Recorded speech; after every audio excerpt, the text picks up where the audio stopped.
Yo, Nick, the my job basically had me out there late, so we're gonna do the show tonight. We're gonna do it at 7 tonight instead. I already talked to Turn Tally. I talked to him on Friday when I was working basically, and I saw that I'm not gonna make it home on time to do the show. I hit him up, so we decided that we're gonna reschedule the show from that Friday to tonight at 7. So tonight at 7 we'll go live and talk Miami versus Florida State. Dad, I want my pie. No more pie. You go. I'm gonna order pizza. Go sit down. I don't want. Yeah, but if you have the ACC network on your from your cable provider, you can watch Miami Hurricane content all day. No, I was good though. It was just work, man. Work had me out there real late. I thought I would have been able to get off in time and get home and get ready, but I couldn't.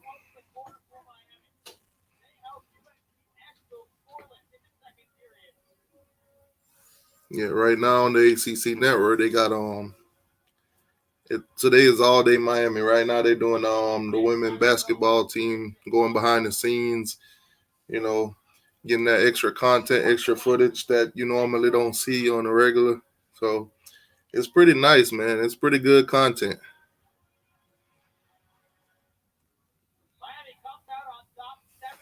Yeah, see, normally if they weren't so big on copywriting and all that stuff, I'd probably record some of this stuff and then use them in my videos, little highlights and stuff, little visuals for everybody, but they're pretty big on copywriting. So I'm just gonna, watch this all day, soak up all the information, and then, you know, have this information for when, I do my shows or make my videos.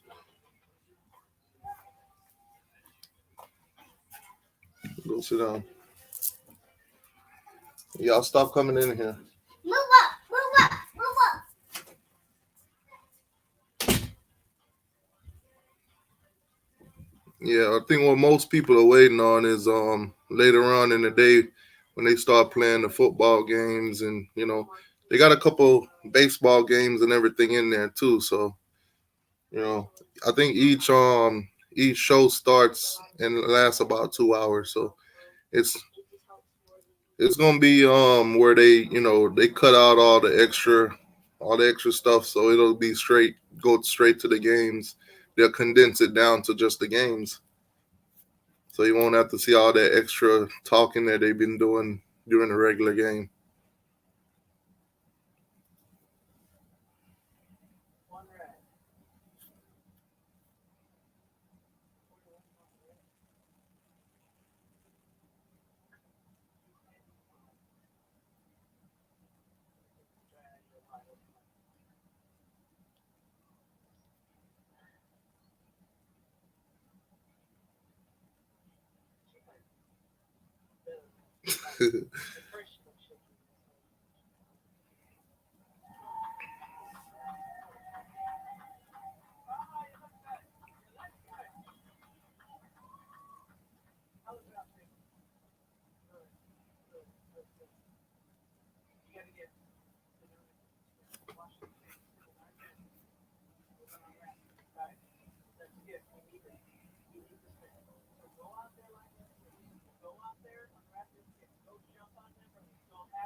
Yeah, I can't.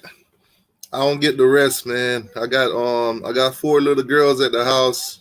They mom at work on the weekend, because during the week she don't work, or she got to stay home and watch them because daycare and school's not open. But on the weekend I'm off, so I got to watch them. So ain't no sleeping over here. I, I mean, the only sleep I get is normally from say around 1 o'clock at night till maybe around a good 10 o'clock before they wake up. Because once they wake up, it's all about them.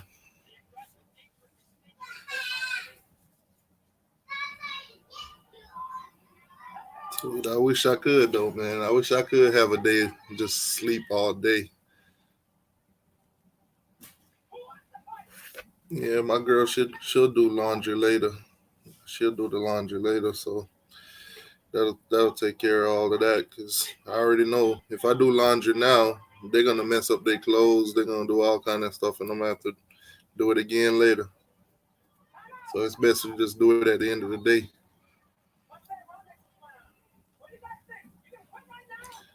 Yeah, right now though they showing a lot of the women's basketball like highlights and you know behind the scenes with the coach. Man, it's pretty good. It's pretty decent. I never really pay attention. Hold on a sec, man. Kids.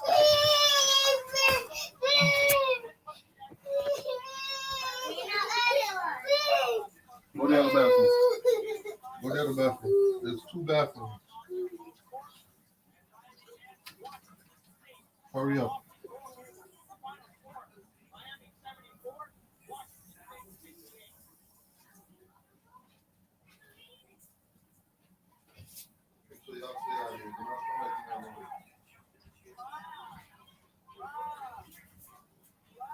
Hurry up.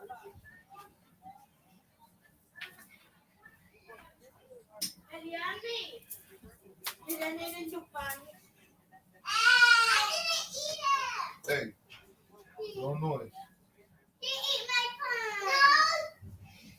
Sit down. Sit down. Okay, sit down. She didn't eat your stuff. Sit down. You got a lot. Just eat it and stop all that noise. Crying about nothing. Yeah. Something wrong with noise. I don't want to fix it. Be quiet.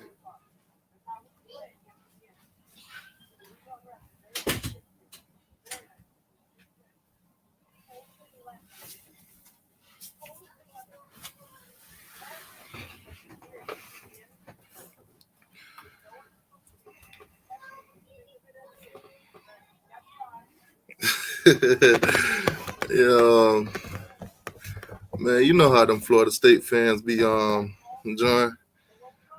They believe Florida State better than everybody, man. They don't, they don't like facts. They don't like facts, and apparently they don't like championships either. Like I asked him on the last show, he was like they'll rather have like 10 win seasons for the next 10 years and don't get a championship. Well, I'm like, I'd rather have out of the 10 years at least win a championship. They'll take the 10 wins each year without the championship. I mean, if you're not playing for championships, then what you playing for? That's the difference between Miami fans and Florida State fans. We play for championship. The standards for us is championship. We want to win championships. They just want to be on the scene, be so-called relevant without championships. That don't make no sense to me. If the next 20 years pass and Miami got 2 championships, I'll be all right. But if the next 10 years or so go by and we winning 10 games each season and we ain't winning no championships or nothing else behind it, then, we a relevant team now? That's it? Some people just want to be relevant. Nah, I want to win. I want to win the Natty. I want to win championships. I don't just want to be relevant. To me, Miami is going to always be relevant. In my eyes, they always going to be relevant. So if you just want to win championships, then me and you, we'll get along. But if you just want to win games and nothing comes out of it, then what's the purpose?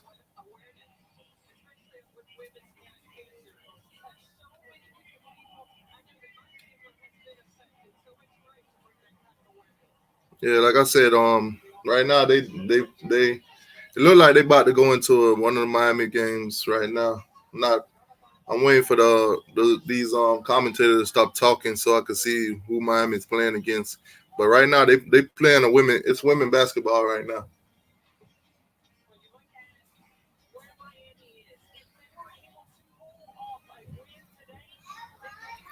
In this game, Miami currently 9-2. This is women's basketball, y'all. 9-2. They already beat Notre Dame.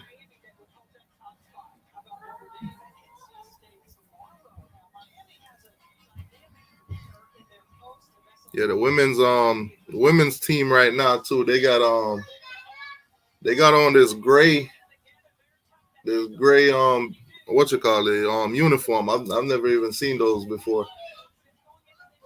But then again, normally I don't pay attention to women's basketball, but them gray and orange jerseys, they looking decent, man.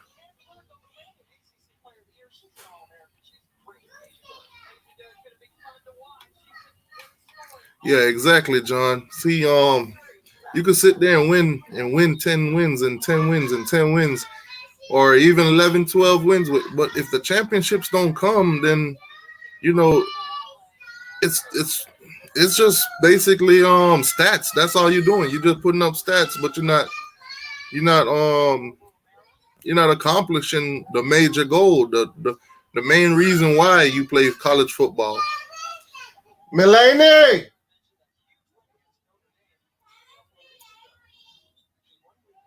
Yeah, then in this game right here, Miami playing Louisville. Miami number 20 in the country. They 9-2. Louisville number. Hold on, they just put some stats in front of it.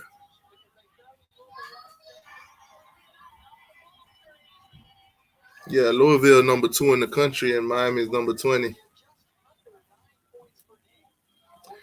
I think if they playing it on the ACC network and it's Miami Day, I'm thinking Miami gonna get the upset today on them. I didn't get to watch this in normalcy. Yo, what up, Kendrick, man? How you doing, man? Mr. FSU in the building. What's going on, man? Hey, Kendrick, did you get to watch Florida State Day on the ACC? I know y'all was on the 16th, I think. Did they play any good games? Did they play any Miami versus Florida State games? I was at work, so I ain't really get to see none of it or whatever. Not to say that I'm really interested in Florida State football anyway, or basketball or anything. Did they play some of them wide rights just to mess up y'all day or wide left?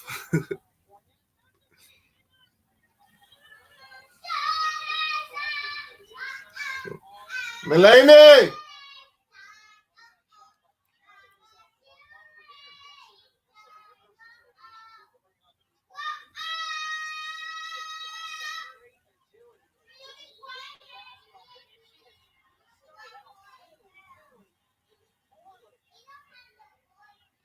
Yeah, Anthony, I've actually seen a paper on that Miami basketball team. They got a 5-star recruit. I seen a glimpse of it, but I didn't really get to read into the information. So I'm gonna have to look that guy up. But Miami did pick up for their basketball team a 5-star recruit.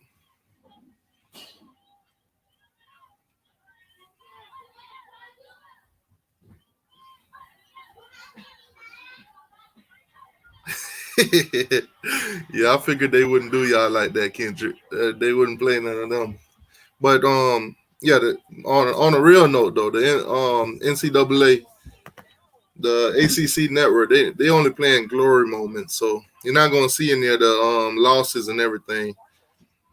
Thank you for that, Nick. Yeah, everybody, y'all hit that like button, man.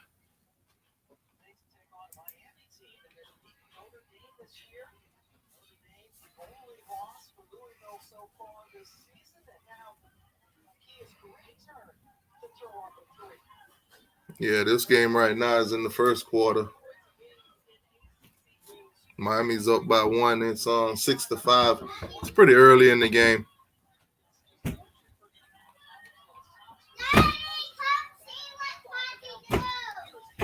No, sit down and watch TV.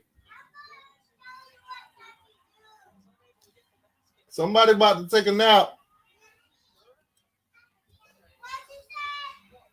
Yeah, man, it's a struggle with these kids.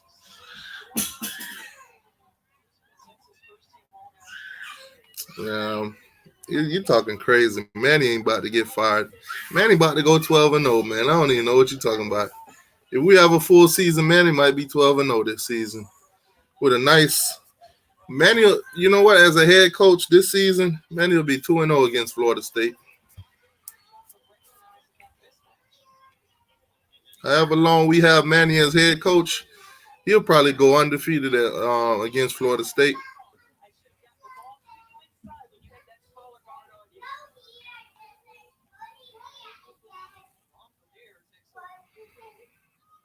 I think I had. Hold on. You know what? As a matter of fact, I think I seen the schedule for today where they're gonna play out on the ACC network.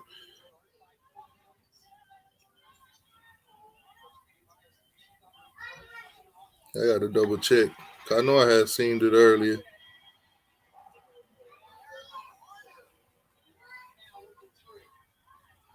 11-1. Who we gonna lose to? North Carolina? Definitely not Florida State. We definitely ain't losing to that Pee Wee league.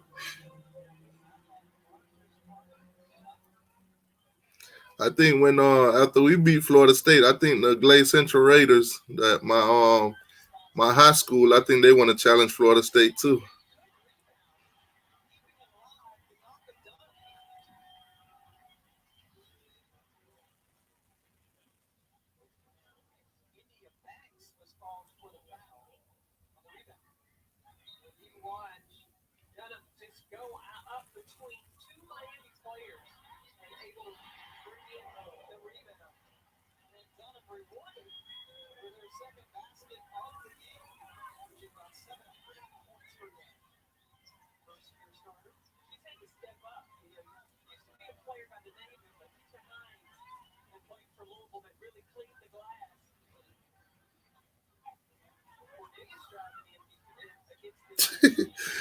Oh man, they tripping.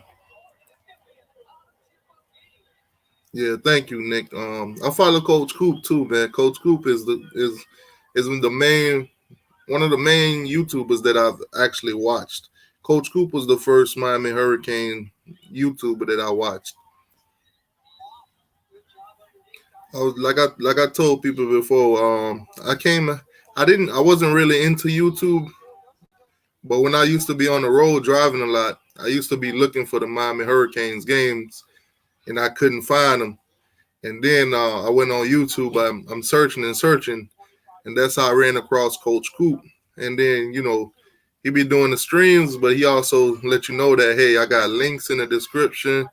If you want, you could click the link and you can watch the game. So I'll be on the road and I'll be watching the game.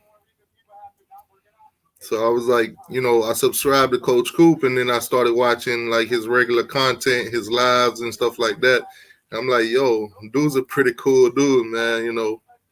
He do his little skits, his little funny stuff every now and then too, and it's like, yo, he a real good dude. So I subscribed to him, and then when I stopped doing entertainment videos on my channel, and I was like, you know what, I'm gonna dedicate my channel to doing Miami Hurricane content, and I started doing it I started doing Hurricanes video last year, before the Gators game. That's when I started doing these, and I'm like, that's when I started running into a lot more, Miami Hurricane YouTubers, because now my content, my titles, and everything is saying Miami Hurricane, so they start like recommending other Miami Hurricane YouTubers. So I started checking them out. That's how I ran across Hurricanes though, Junior and the Big Dogs. Um, who else? Hurricane Zoe introduced me to Wholesome One, and I used to watch some what's his name, Hurricane Times videos, and Paul with the Scoop and all of them. But what I tend not to do is I tend not to watch these guys too much. I tend to only watch like Hurricane Zoe and what's his name, and Coach Coop. I tend not to watch the other guys too much because we're doing Miami Hurricane videos, and I don't want to like start doing my videos and comparing my videos to theirs, or start, you know, trying to be more like this person or that person. So, you know, I tend to stay away from their videos unless it's like information that about the U that I want to know, and they posting videos on it. FSU all day long. Nah, not today, Coach Dre. Not today. Y'all day was a couple of days ago, which I ain't get to see none of it. I'm pretty sure none of it was probably worth watching. To me, college ain't going to be great again until Miami and FSU start competing for championships again. Yeah, definitely, Anthony. Definitely. If Miami and FSU could get back to where when they play each other, they undefeated, both teams, not just one, both teams. If they could come into them games undefeated and bring that magnitude back to that game, college football will be great again.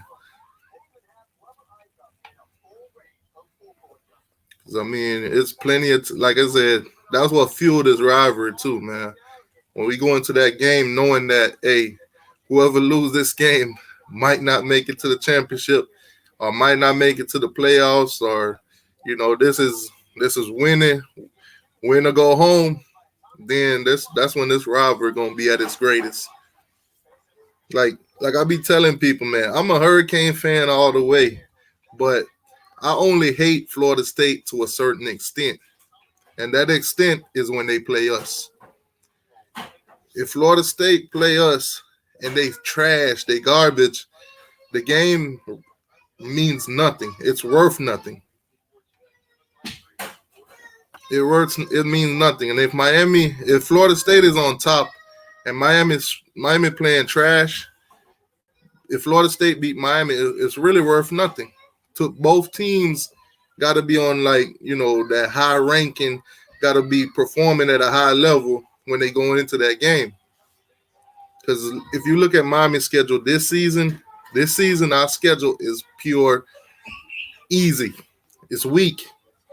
There's two teams, like I said, on that, like I've been saying, on that schedule, there's only two teams on there that's supposed to challenge Miami. That's Florida State and North Carolina. Everybody else, don't take them lightly. Don't get me wrong. Do not take none of these teams lightly. But they should not be, you know, as challenging as a Florida State or North Carolina. Because North Carolina right now, if Miami and Florida State and Clemson and all of them don't watch out, North Carolina is on the rise. They on the rise. 2021, North Carolina is number 3 in the country in recruiting. So they not backing down. They gonna get better. They gonna get better. They're gonna be more developed. They gonna have depth in positions where we can't take them lightly. We can't go into the game saying, you know what, Miami gonna beat the brakes off North Carolina. They gonna have some talent. They're gonna have players that they develop and even going back to the talent, because Miami always had talent. We always say that. We always know that. Miami got talent, but then we lose to teams like Duke and stuff like that with better talent than they do. It's not just about talent anymore. Like Manny said, it's more about discipline.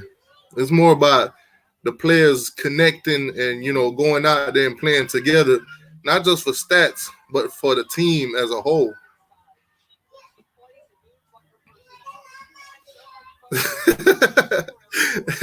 Hey John, man, that's a good one right there. Oh man, John said you can't take Florida State lightly. They are the new water boy. Yo, John, you wildin' for that one. The new water boy. Oh man, who they hire? Bobby Boucher. Oh God. Hey, don't let them get no Bobby Boucher as no water boy now. One of their peoples get hurt and they put them in, we might be in trouble.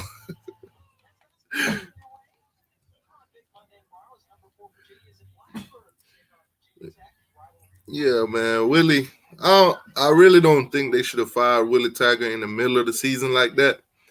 I think at the end of the season they should have let him go. Yeah, but during the middle of the season like that, nah, they should have just let him finish out the season and then part ways with him or whatever this and that. But to Willie's defense, he ain't really he shouldn't be really that mad because I mean he did get a big paycheck.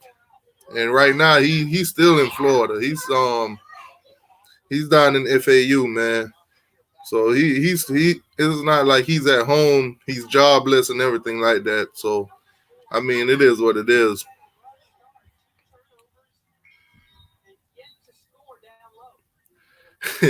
Hey, Kendrick said it's our fault that they fired Willie.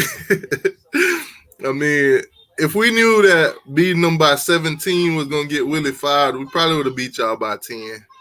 Make it a little bit better for him. Oh man, but if you see my video though, my girl, she has sympathy for Florida State. Cause if you see my video, I posted it like a couple weeks ago. It's like try not to laugh. But when my girl knocked on the door and I asked her what the password was, I told her the password was 27-10 because that's how much we beat Florida. That's what we beat Florida State by. She came to the door and said 27-12. So she tried to get y'all 2 points. she tried to she tried to make Florida State feel a little bit better. But I mean, at the end of the day, though, Willie, I don't think they should have fired him in the middle of the season like that. I mean, it was evident that y'all needed to part ways or whatever, but not in the middle of the season. Just y'all already after we played y'all, that was what 9 games. Just let them finish the last 3, and then get them out of there. But to do it in the middle of the season like that, it was too controversial. And I mean, with Willie there, y'all probably would have when we beat y'all was what 4-5. I don't know. Y'all probably still would have finished the season the same way.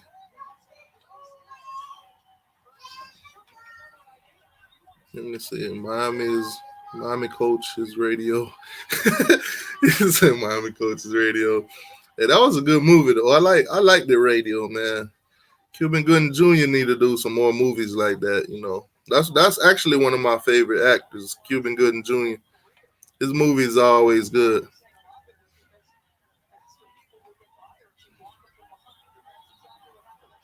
Kendra say you think Manny can discipline them fools? Man, Manny is Manny is like a motivational speaker, man. He could talk you into anything. And right at this moment too, he got coaches. He actually got real coaches this time. people with actual real experiences and not just a title behind their name. Because if you look at Dan Enos was hired based on his resume having Alabama on it. We all see that now. They hired this dude because Alabama for the past 10 years they've been on top, and he's been a part of their organization. So it is what it is. Uh, but yeah, Reed Lashley, he run the offense. He got it's proven that he what you call it. It's proven that he could run the offense. I mean, last season at what's the name? Last season at SMU, they went. I think they finished the season 10-3 with his offense and the numbers that he put up offensive wise. It's pretty good. And with Reed Lashley too, I went back and I watched some of those SMU games. I watch how they offense is being ran. I watch what the plays look like. You know, third down situations, stuff like that. I'm basically trying to get a feeling of what he's gonna do at Miami. But I'm looking at the SMU games talent wise, we do got faster guys than they do. We do got better players in different positions than they do. Defensive wise, we are 10 times better than what SMU is on defense. So with Reed Lashley's offense, I think it'll do great at Miami. I think that up tempo will be great. And then we got wide receiving coaches, and we got other coaches coming in. That's like they bonding with the players. They setting Miami up for the future. Miami's gonna be looking good for the next 3 to 4 years. The Miami's rising, man. It's gonna be a rise. We're gonna watch this. But I try not to drink too much of this Kool-Aid because we ain't seen nothing yet. Right now, it's just a feeling. And they also added Ed Reed in there. I think defensive wise, it's gonna give us a boost. Because I mean, a lot of safeties. I mean, even look at Avante Williams. A lot of people saying it was what's the name? What's the name? It was Brenda that really got him to come. But if you look behind the scenes and stuff, you'll see that Ed Reed was at one of those camps with him. Was trying to mentor the little guy and everything, this and that. So to say that Ed Reed don't have a play in him coming to Miami, that would be a foolish statement to make. But like I said, Manny got the pieces around him. He's getting it together. Last season was like a learning experience for him, and I think if he don't learn nothing from last season, then he'll be out of a job like Willie. But I don't think Miami would fire him during the middle of the season. Mulaney. Yeah, I don't think Miami would do him like that. Um, yeah, tonight at 7, the Rose Bowl, Miami versus Nebraska. Yeah, that's tonight. Yeah, I'm gonna be doing the show tonight, Miami versus Florida State with Turn Tally on my channel, on this same channel right here. We're gonna be doing Miami versus Florida State, but I'm gonna have the Rose Bowl playing in the back because I don't necessarily need to watch the Rose Bowl because they play. I've watched the Rose Bowl, I'll say more than 20 times in my lifetime. I think I watched that game more than 20 times in my lifetime. So we got the show going on tonight. So I'm gonna have that in the background, but not too much, not where necessarily could hear it loudly because I don't want no YouTube copyrights or whatever.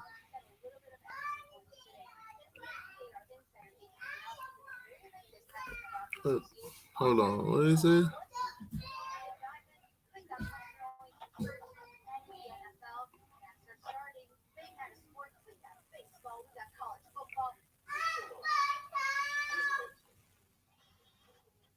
Yeah, Manny definitely will be better this season, man.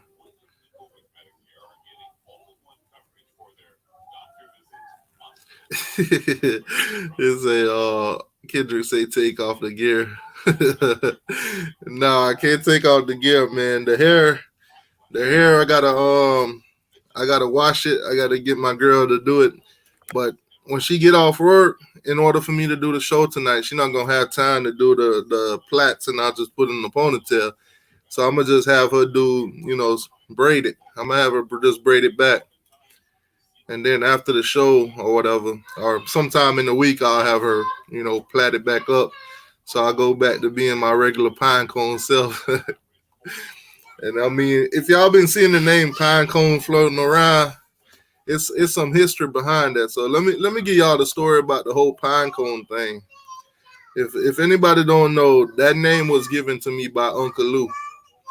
Uncle Lou, and if you don't know who Uncle Lou is, Uncle Lou is a Georgia Bulldog fan slash YouTuber. One of the best YouTubers that does sports, Georgia Bulldog, and other college football stuff too. So, what up, Pat? How you doing, man? So, not pineapple, pine cone, pine cone. So, um, Lou and Hurricane Zoe, Alonzo, they were going at it. That's how I find out about Uncle Lou. So I was like, when they going back and forth on them lives and stuff. I'm like, who is Uncle Lou? Who is this Uncle Lou they keep talking about? So I was like, I went over to his channel and I saw him. I'm like, okay, I'm strolling through his channel. I'm looking at stuff, and then I seen a video say your season is over, and they had Miami Hurricane in it, and they had like a whole bunch of other college teams, in the picture. So I clicked on it, and I watched the video, and then when he got to Miami, he was talking reckless. We were talking all kind of trash. So I'm like, okay, I see this guy's more like a troll slash, regular Georgia Bulldog fan. So I decided to gather up some information and stuff and start making videos about him, put his name in the title and everything, and he got a hold of it. So then he did this one video where he was talking about me and Alonzo, but mainly Alonzo. He's like he got to me, he took a picture of me, and he took a picture of a pine cone, and he put it like right next to each other. And he put a hat on the pine cone, a Miami Hurricane hat. So I was like, oh snap. So what I did was I went out and I got an actual pine cone, and then I put a one of those Miami Hurricane, toms. I put the toms on the pine cone, and I did a video where me and the pine cone were talking about Georgia. And from then on, the name Pinecone just stick. And if you know me by now, I embrace the name.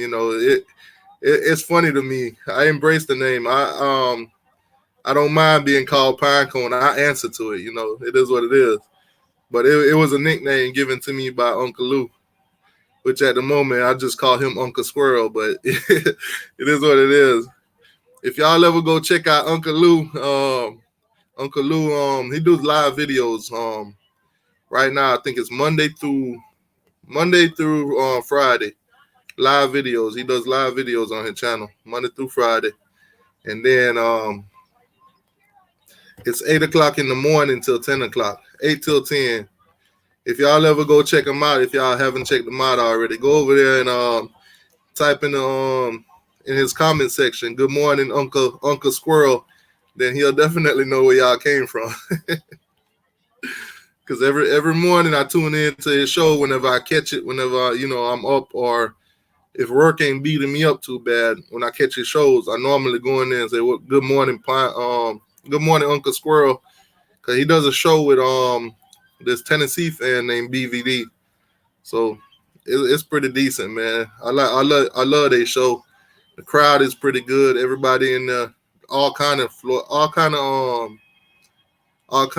college football fans. I mean, even Gator Hater, Gator Hater be in there too.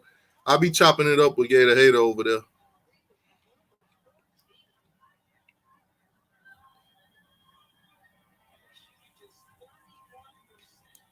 All right, Nick, be easy, man.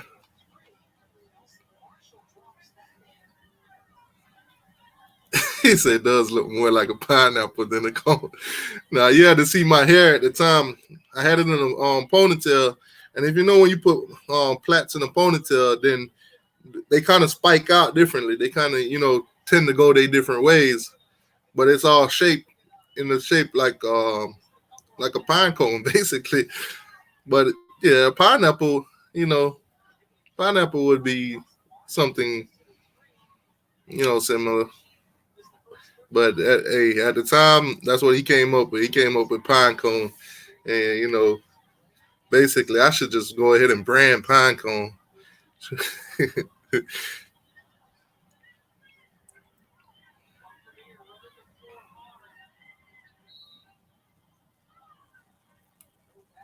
Yeah, yeah.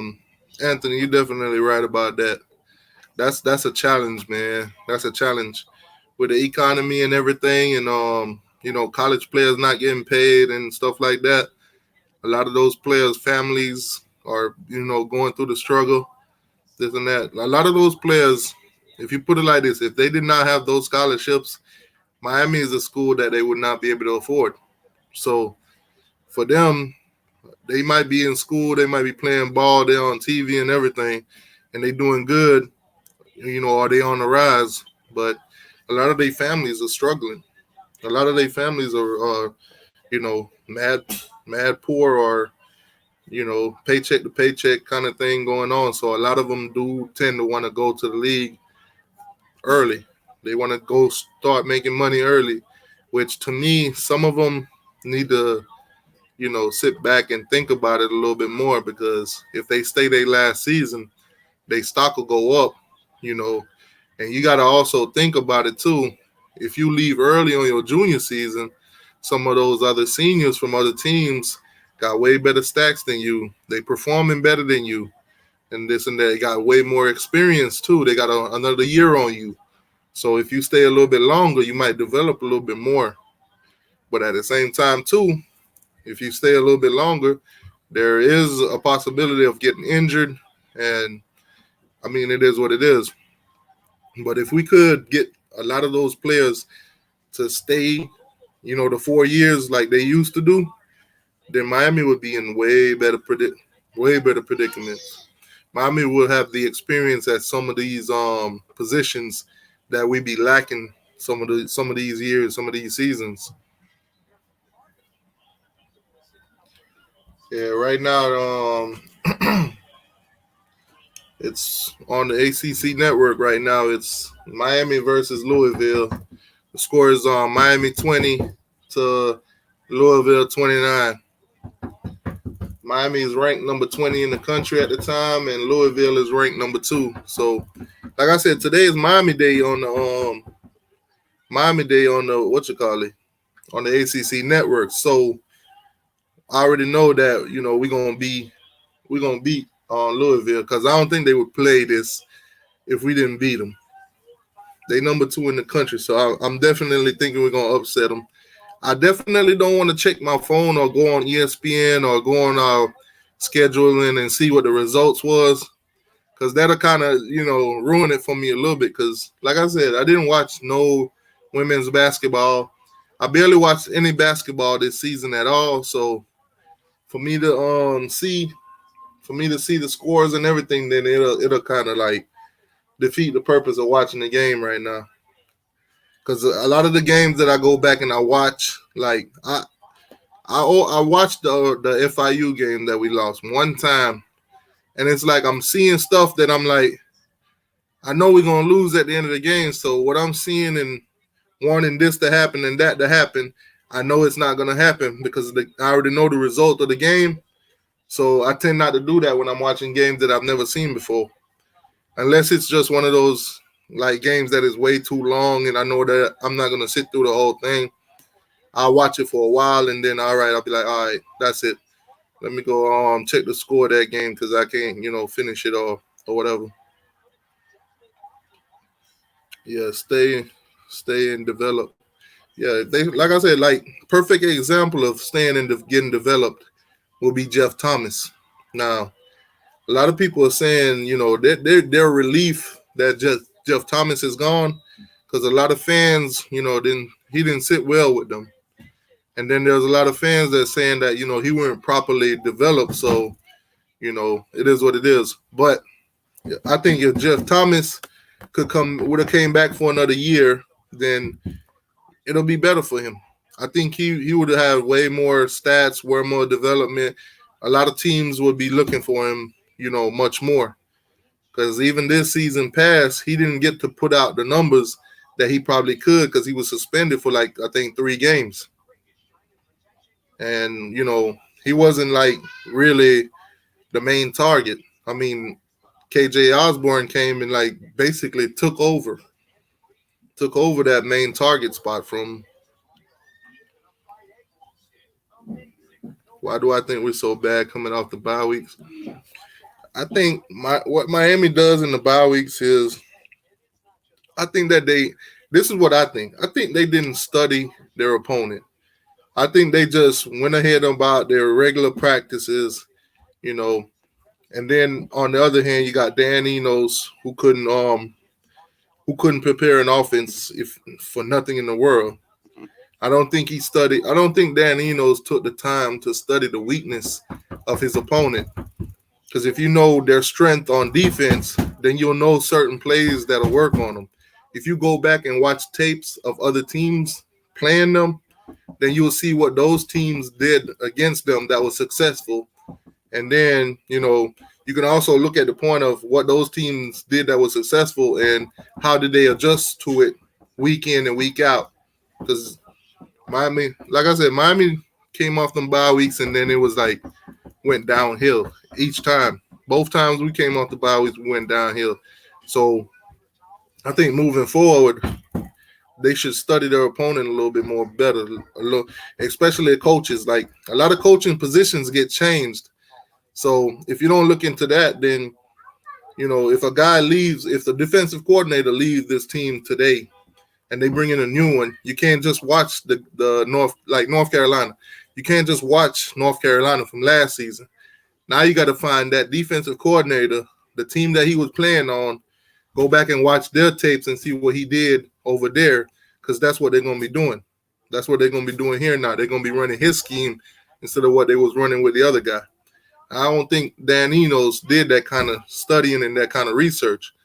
I don't think I think he just practiced his plays and thought that, if we just run what I got going on, if we just run my schemes, the ones that I got planned up, then, we'll win the game just by talent alone, which if you do that nowadays, it ain't going to work. A lot of teams don't have the same talent as we do, but they got fighters. They working hard. Most of those guys got players behind them that are the same talent as them, that are just as good as them. So when they go out on the field, they give it their all because they know, you know, my position is up for grabs every week. And that's what Miami need to get back to. Every week we need to have that depth chart where every week, if you don't perform at your highest, there's a guy right behind you that's gonna walk right past you. That's gonna come in and say, "All right, you want to give 75%? I'm finna go out there and give 110, and I'm finna earn this spot, and I'm gonna take this spot, and I'm gonna keep this spot." Look at Brian Hightower. Brian Hightower was doing great, but he was slacking off, and his position got took. Now Brian Hightower is in the transfer portal. It's just that simple, man. You got to put in the work, and you got to continue to do it. You got to have some kind of consistency. That's what Miami has been lacking for a second. Y'all give me a second real quick.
Yeah.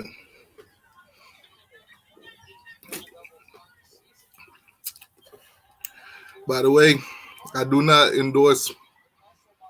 I'm not endorsed by Monster.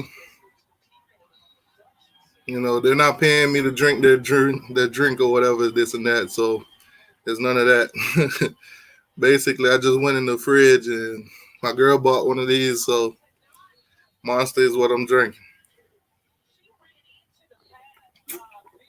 Now, personally, if you ask me about energy drinks, though, the drink that I prefer to drink is it's called Adrenaline Shock.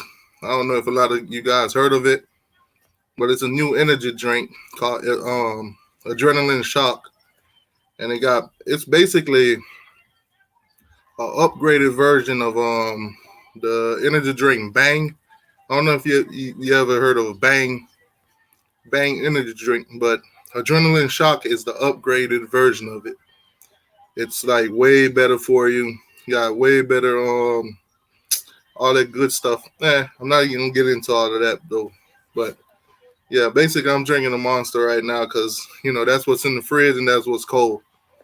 But I prefer Adrenaline Shock.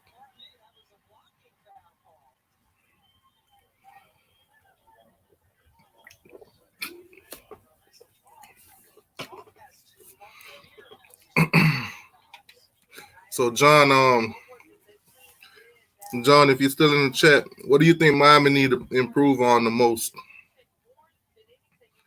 I mean, everybody in the chat, what do you think Miami need to improve on the most? Yeah, man. Um, Lamar said, man, Junior should not leave early at the U. They going to be 6 rounds, undrafted players and stuff like that. Yeah, yeah. Like I said, some of them do. Some of them do need to stay that extra 4 years. Some of them need that extra 4 years. I mean, going in the 6th round or not going at all, that kills us. That kills us. That Miami has constantly put players in the NFL.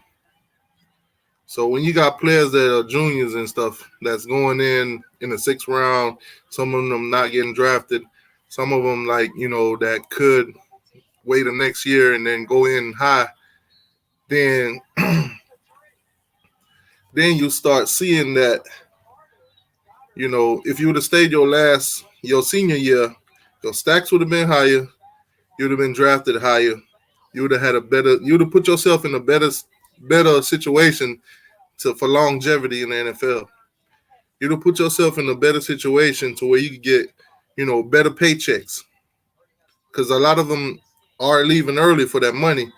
But in the long run in the NFL, they hurting themselves. Because some of those teams, like I said, when you go into the draft, if you're looking for a wide receiver, you got a list of wide receivers that's in the draft, and you got a list of their stats, you got a list of their strength and abilities, and then you go to the combine and you watch them perform. If you a junior that goes in there and you got these senior guys with all this experience and all that extra training and all that extra development from other schools and stuff, those are the guys that's going to get drafted ahead of you. Now, once those guys get drafted, and some other teams they filled out all the positions that they need, and you're in there, and a couple other guys, then next thing you know, boom, you don't get you don't get picked highly, and you get picked up by teams that just needed to pick somebody, or people or teams that are going to try to use you as a trading bargain or something like that. Stay your foot. To me, I would advise any player that, unless you're like a top of the college football, unless as a junior, if you're a top of college football and everything like that, then and you want to go into the draft, be my guest. But for people who are not, I think they should stay that 4th year.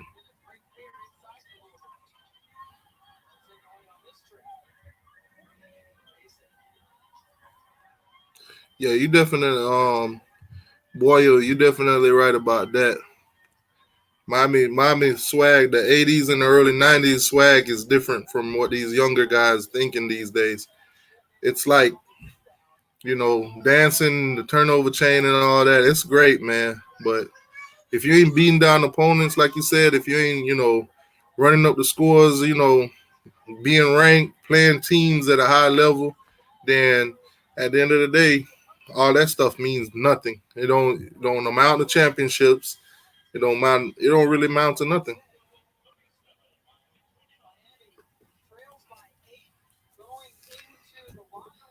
Right now, like I said on the ACC network, they playing the women's basketball.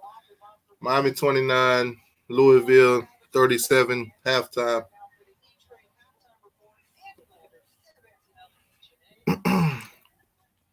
And so, yeah, you're right, man. Everybody who left this year should have stayed. They would have been way better higher picks going into the draft. A lot of people if you look at their draft picks or they mock draft or whatever this and that, they do not have Miami players in there going in the first 4 rounds or so.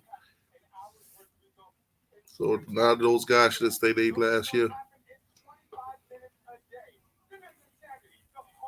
If we let Knight and Cam run loose and protect them, nobody on our schedule can hang with us. Definitely, John. Yes, definitely. I still want to see Burns see what he got to offer, man. Because Burns stay consistent. He stay around. He stay fighting. So I want to kind of see what he got. I want to see Cam go crazy this season, and I want to see Burns go crazy too. Because if we have Knighton and what's the name? Damn, what's the other guy name? He hurt his shoulder or whatever. If we have Knighton and the other guy for the next season coming, that'll be great too. We could keep that depth. We could keep rolling. We need to get back to where Miami used to be like, wait your turn, because the guys that are ahead of you are that great. It's not just like hey, they're a senior, so we're gonna play them. No, they was that great. That's what we need back at Miami. That wait your turn. This guy, the running back right now, he's explosive. He's putting up numbers. He's constantly putting in work. The guy behind him, the backup, is like he's ready to go. But that guy in front of him, he is that guy. And then when he leave, the other guy that was behind him step up. We need to get back into that feeling. We need to get back into that way. Like, wait your turn. I'm up next. I'm up next. Constant, working. You gotta, and even if you up next, the person behind you is working just as hard as you. Just we just need that consistency again, man. Yeah, we don't have that depth chart to do it yet, but that's what Manny and all of them, Ed Reed, everybody, that's what they're talking about. Getting that depth back, getting that fight back, getting that competition going. That competition where, hey, I want to see my fella Canes do good, but if me and you competing out there, we going out there. I want to see you do good, but I'm gonna try to bust your ass every time. I want to be number one. Everybody have that I want to be number one mentality going into those practices, going into those games. Miami will be great again in no time. We'll be running college football again. See, a lot of people right now, they looking at Clemson like Clemson is the greatest thing to touch college football at the moment, which is true. They doing their thing. Numbers don't lie. They consistent, and they continue to improve. So it is what it is. Miami just need to get back to being consistent. Go. All right. Go. Go watch TV and close that door behind you. Um,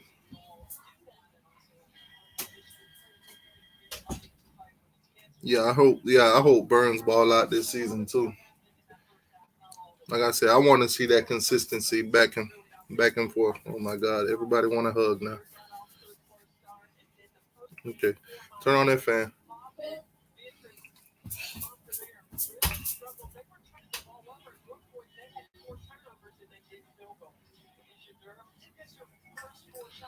It'll take Manny at least 3 years to get there. Reed said in his press conference, "If you don't want to compete, then don't come here." Yeah, like I said, that's been my motto since it came out of Ed Reed's mouth. But that should have been Miami's motto from the beginning of time. If you don't want to compete, don't come here. If you don't want to work hard, don't come here. We don't want you. We do not need you. There's a team right up there in Central Florida. There's a team right. There's actually two teams in Central Florida. There's USF. There's UCF. There's a team up there mid Florida. There's the Gators, and then there's them team up north, Florida State. If you don't want to work hard, you don't want to dedicate yourself to this football team. Don't come here. Go to one of those teams. You know, we don't need that on our team. We need players that are willing to put in the work day in and day out. Ain't no time off. Day in and day out. Work hard, dedicate yourself to the team, do the right things on and off the field. That's what Miami need.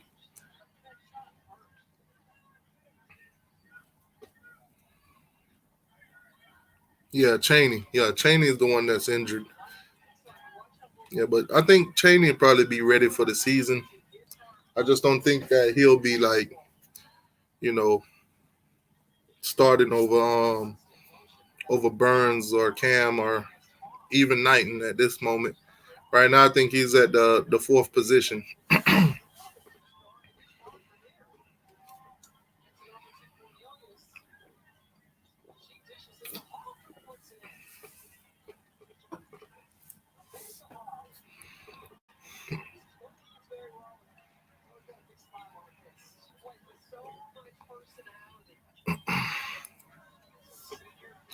Yeah, I think though this season coming up, if we do have a season, I think what Miami should really focus on is winning that coastal, and then focusing on the ACC championship.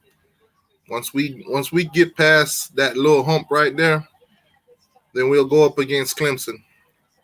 If we could beat them or compete with them, then we'll see where we stand moving forward. But even in 2021, at this moment, Miami is ranked number 6 in the country in recruiting. So we're getting talent. We're getting players. They want to come. They want to come to the U. They excited about the U again. You know, a lot of key factors goes into that. The offense that's being ran at the U now is what these guys are used to now in high school. A lot of teams in high school run that spread offense. So a lot of these guys are used to the up tempo. They're used to, playing in these kind of schemes. The offensive playbooks are not hard to learn. Positions are not that hard.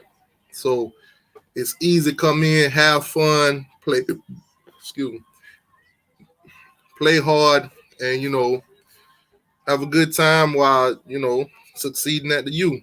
Because if you look at Miami too, Miami is a private school where if you get a good education here for free under a scholarship, when you get out of here, if you do not make it into one of these football teams across the world, not just in the United States, across the world, because you got teams in Canada and Europe and other places.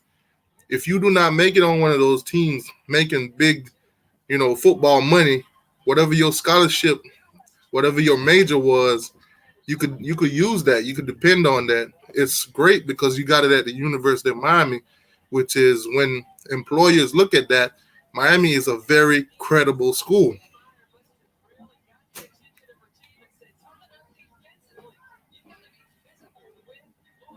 Yeah, John, you're definitely right. We do got a long way to be competing with Clemson because Miami's getting better, but Clemson ain't just been sitting around. They getting better too, and they're good right now. but they're getting better. So right now, looking at them right now, we're saying, damn, Clemson is on fire. But that fire ain't like sitting there just at that one level. That fire is getting higher. That flame is getting hotter. So we got to get up there, and we're going to need some help along the way. Believe it or not, we're going to need some help along the way. We're going to need some teams to expose Clemson, to expose some of their weaknesses, some of the stuff that they lack, some of the stuff that not open to the naked eye that other teams seen or did. And then you got mommy shoe. Okay, go. Tatiana, get out that closet. Yeah, but like I said, we're going to need some help along the way. I hate to say this, man, but that team up north, FSU, we going to need them to actually step back up. Because on the Atlantic side, we play FSU every single season. We play them every season. For them, they got to beat Clemson. They got to beat Clemson. We got to see either Clemson or FSU in the ACC championship. That game between them, whoever wins basically is going to go to the ACC championship, depending on how Florida State is doing during the next 3 seasons. Because if they could beat Clemson one of these seasons, which I'm not going to lie, I highly doubt it. If they could beat Clemson one of these seasons, and we play them, so we'll know their weaknesses. We'll know how to get by Florida State. We could probably play Florida State 2 times in the season, which was the main idea when we first joined the ACC anyway. That game would have that magnitude to where we played them twice, the ACC championship and the regular season.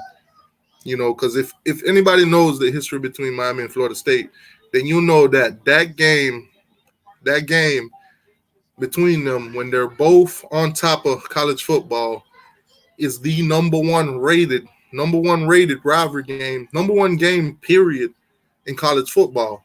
It's the most watched. The ratings, Miami and Florida State versus each other, has set records, and then beat those records again. So the magnitude of those games when both teams are highly competitive would be great, especially 2 times in a season. Can you imagine meeting Florida State? We're both this season when we meet them, I think we'll be 7-0. They'll probably be. I'm hoping that they're 8-0. So when we beat them, it'll look great for us. We'll move up. We'll move up in the rankings, highly ranked. They'll be highly ranked, even with a loss to us. And then if we meet them in the ACC championship, then beat them again, we're in the playoffs regardless. But that's me speaking hypothetically. I don't see that going on this season, but that's what should happen in the years to come.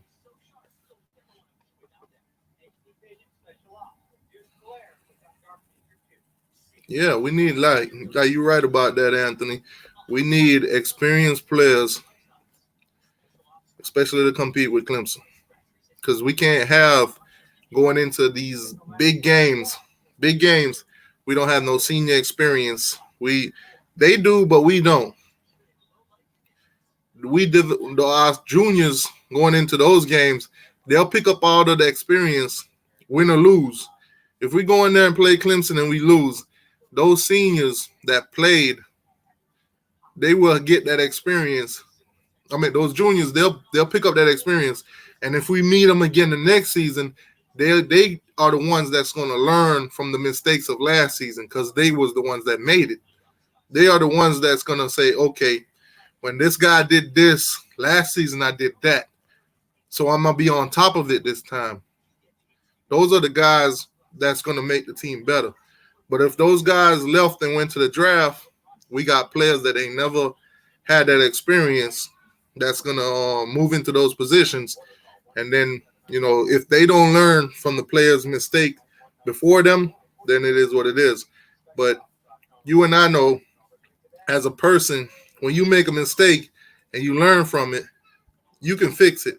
Somebody else watching you make that mistakes and They're gonna learn from it a different way than you do. They're gonna try to fix it differently than you do. Might work out for them, but if you know your mistakes and you knew what it takes to fix it the next time around, you'll do it. But if you're not here the next time around, ain't nothing going on. That's basically our situation when it comes to seniors. We're not having seniors. We're having a team full of juniors and handful of freshmen and sophomores. When you go up against a team with like 10 seniors on the offense or 10 seniors on their defense, you'll see the difference. Look at Miami defense. Miami our three linebackers. We just lost the three linebackers that's been there damn near started 4 seasons in a row.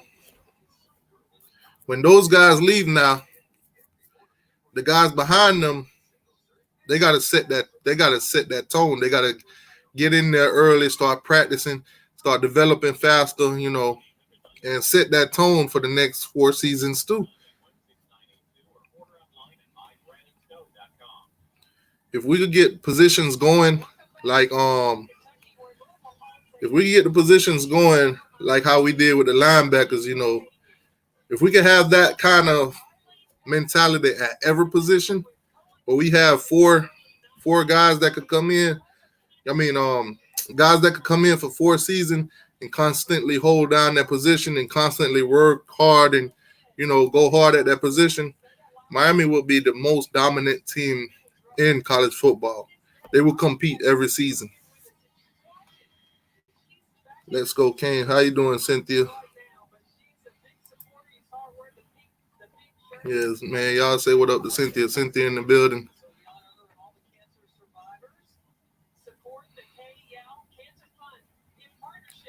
Yeah. Basically, right now on the ACC network, we got yes, Christina Williams. Yeah, basically on the ACC network right now, it's Louisville versus Miami. It's women basketball. At the moment, the score is Louisville 39, Miami 39 in the third quarter. And Miami's in this game ranked as number 20 in the country. Louisville is ranked number 2. So like I said before, right now Louisville record at the time is 23-1. And Miami record at the time is 21-5. We 9-2 in conference, and they 10-1 in conference.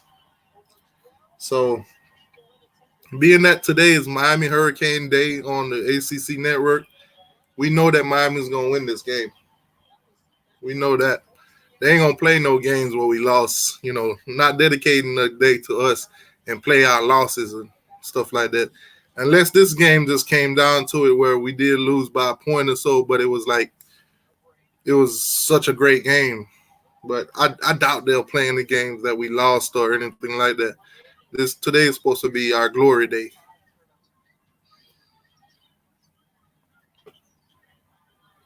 Let's go, Canes. Enjoy it. All right, John. See you later, man. Thank you for tuning in. Yeah, man. Tonight at 7 o'clock, I'm doing the Miami versus Florida State. The normal that we normally do on Friday, we're doing it tonight. Basically, I got held up at work on Friday, so the show didn't get to go on. But we will be doing the show tonight. Miami versus Florida State on my channel. T2Y versus Turn Tally.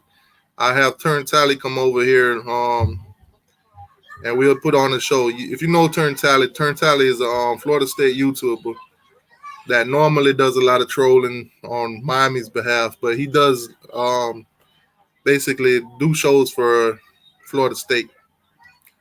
But tonight at 7, Miami versus Florida State. Also on the ACC network at the same time, it'll be the Miami Hurricanes 2001 game against Nebraska. So that show is scheduled on the ACC network at 7 o'clock. So if you guys want to, come tune in and watch me and Turn Tally do the Florida State show, y'all more than welcome. If you want to watch the 2001, you know, Miami versus Nebraska, then you know you can check that out. Do you think Hightower will take Hightower back? Um, at this moment, did does the question is Hightower interested in coming back? Because I mean, he did enter the transfer portal pretty early. Is that a move that he wants to make? That's the question. And because I mean, right now Miami got receivers. Miami got receivers. I mean, it would be great to have Hightower because he'll have the experience on the field and whatever. But Miami does have depth in receiving. I mean, Cynthia. I think Romeo Finley went into the. I think he put himself in for the draft. I'm not quite sure. I gotta double check on that, but I think Romeo Finley had put himself into the draft. So I don't think he can actually come back. But I'd have to check on that to make sure because last time when I look at the depth chart for this season, he's not on there. Hightower is not on there either. And all the other players that into the transfer portal, they're not on the roster for 2020. I double checked on the wide receiving positions and I didn't see Hightower name nowhere. So I'm not sure if he wants to come back or they would even take him back. And Romeo Finley is not on the chart either. So I'm definitely thinking that he did enter the enter his name to be drafted. I know he didn't. I know Romeo Finley. He did not get an invite to the NFL Combine, but at the end of the day, I know he did graduate. I know he did got his degree at Miami. So either way, if it's not football in America, it might be football somewhere else. But at the same time, he does have a degree from the University of Miami. So whatever it is that he went and got his degree in, then he definitely can pursue a career.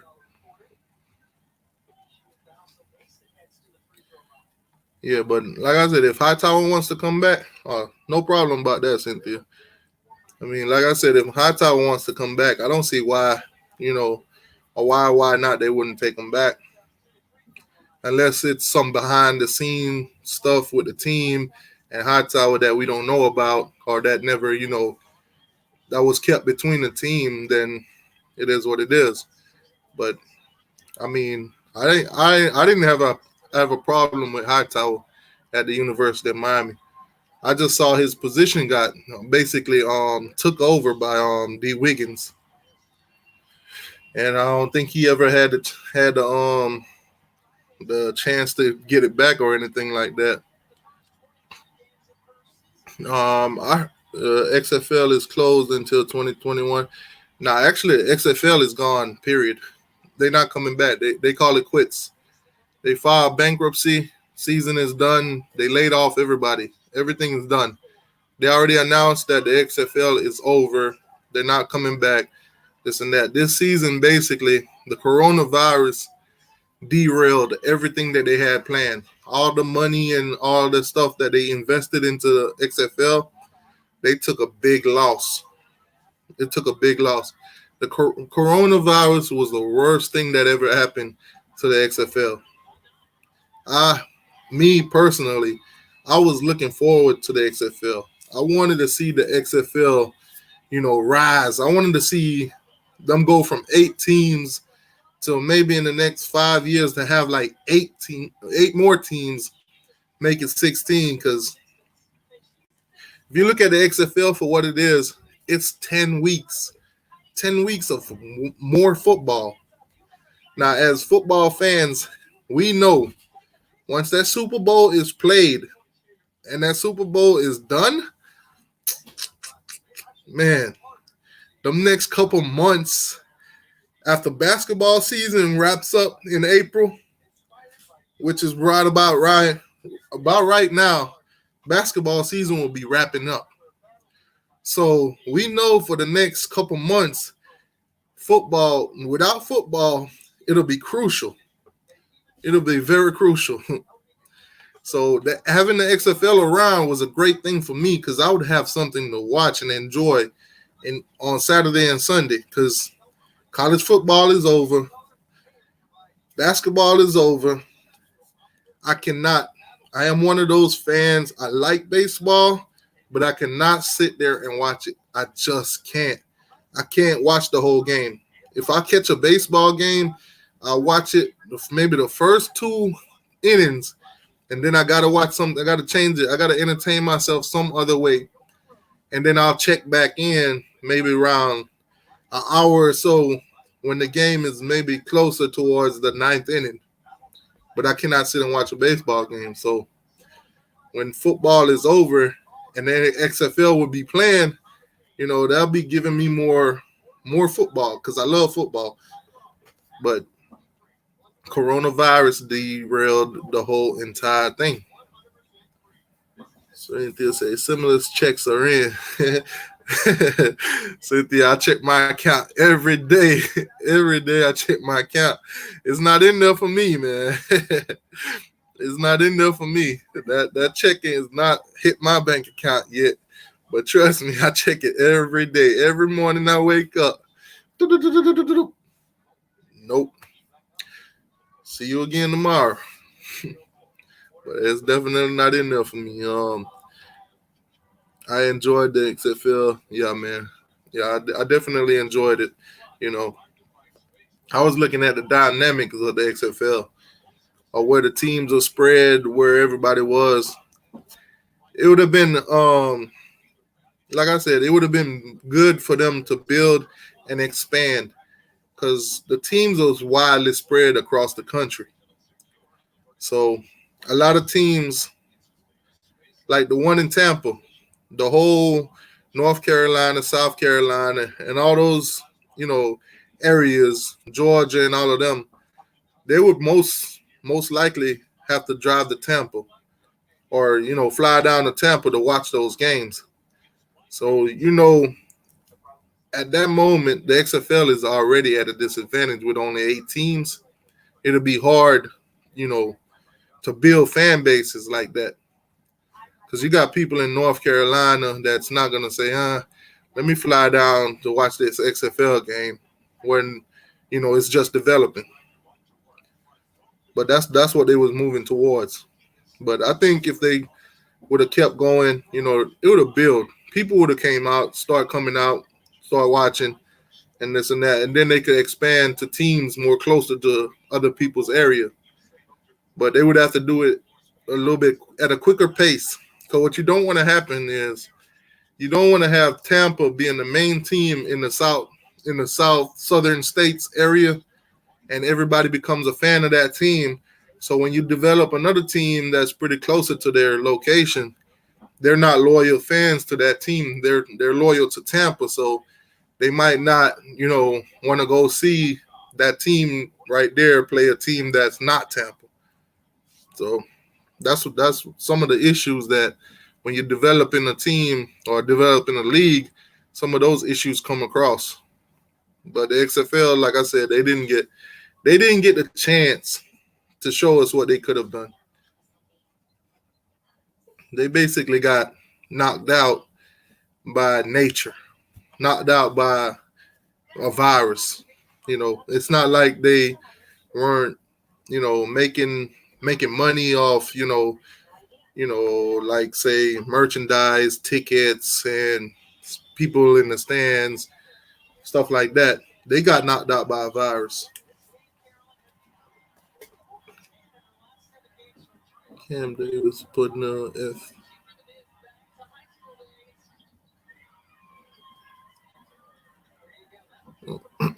Cam Davis pushing the. I didn't see that, but I did see a video of. I seen a video of De'Aaron King pushing a truck. Also, I think they put the truck in neutral, and he was pushing it. I think it was King. I seen one of those players pushing a truck. I know they put the truck in neutral and he was pushing it. I don't know how far he pushed it for, but the one I seen is one of our players doing. I'm gonna have to check that out.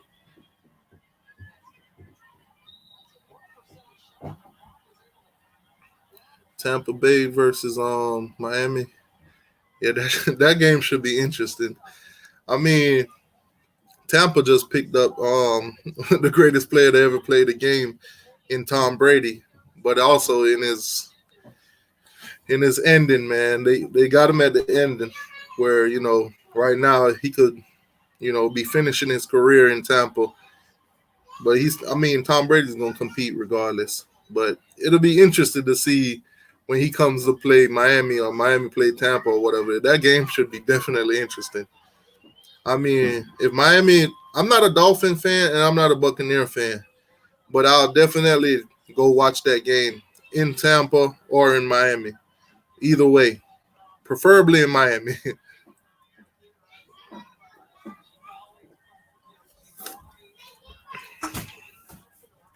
So, Daddy, they have a mommy chew.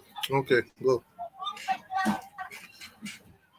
Yeah, I prefer to drive to Miami because for me, driving to Miami is like a 30-minute drive for me. Driving to Tampa, it's a 3-hour drive. So I definitely rather them play in Miami. But I mean, either way, Miami versus Tampa, I'll go see that game.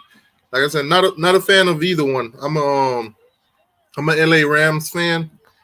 So unless LA is playing Tampa or they playing Miami, I'm not going to see those games. Or Jacksonville. If they play Jacksonville, I'll go see that one too. But Tampa versus Miami, definitely will see that game this season, next season, if they play each other.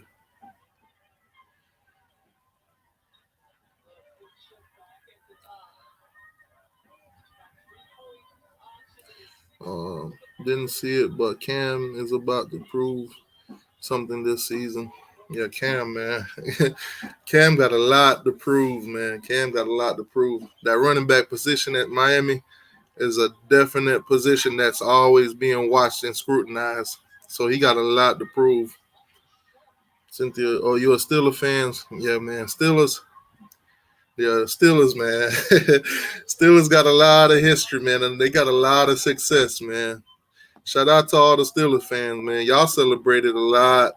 Y'all celebrated a lot, so it is what it is. See, I'm a Rams fan, you know. I'm a Rams and a Hurricanes, so I celebrated back in 2001 when both of my teams won. You know, it's rare that that happened. It's rare.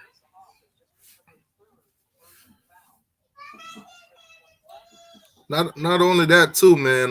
The year before, I'm also a Laker fan. So the year before that, I celebrated a championship with my Lakers. So around those early 2000, being a sports fan for me was right, the greatest moments. But watching it now, everything's back to building and rising. I think no lie, I think this season, if the Lakers would have if this virus didn't come around, I honestly think the Lakers, if they could get past the Clemson, not the Clemson of NBA at the moment, the Clippers, then I think the Lakers would have won the championship this season. That's just my thought.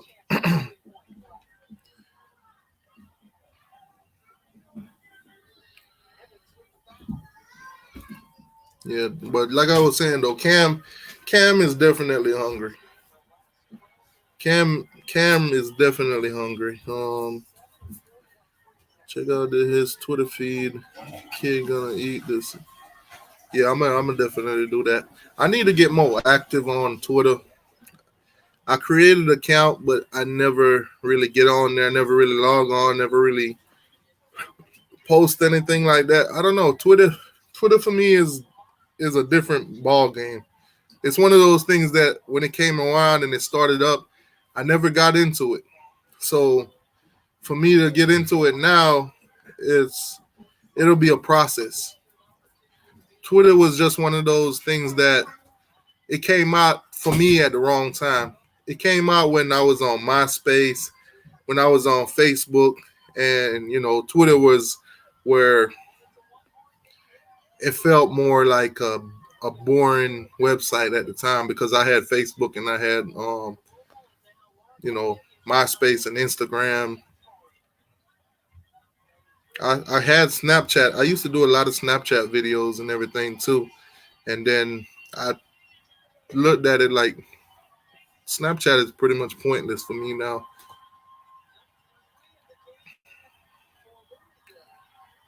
Yeah, Cynthia said I'm a Laker fan. Yeah, man, Laker Nation is at its best, man. Right now, we at our best. We definitely could win the championship right now.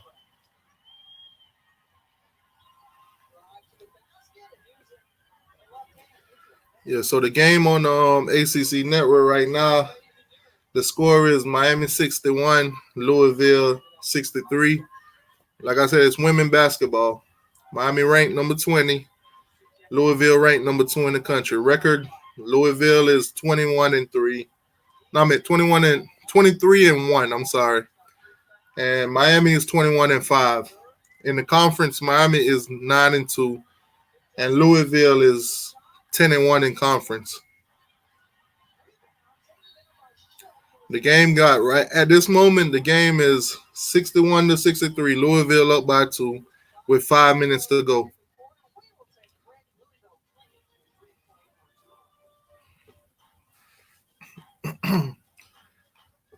Yeah, it's one of those. It looked like the game was played during breast cancer week or breast cancer month.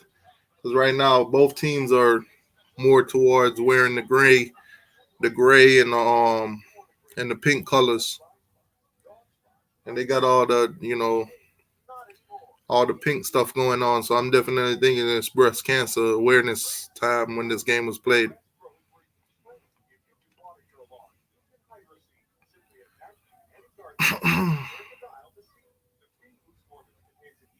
Yeah, yeah. Basically, though, what I'm doing is I'm tuning in all day. I'm gonna watch this all day, but I'm gonna talk to y'all at the same time. Anybody want to come in and talk and talk about Miami and what's going on the ACC network and everything like that, then that's what we're doing today. Basically, just chilling and checking out the ACC network, see what they got going on.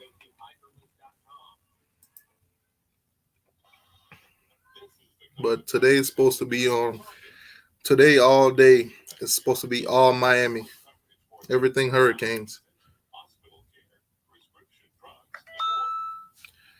Know what I'm gonna do? It's on the Cynthia. It's on the ACC network. Depending on your cable provider, you might be able to watch it because I know some cable providers don't carry it, but it's on the ACC network. If you also if you have a Fire Stick, you can watch the ACC network on your television for free.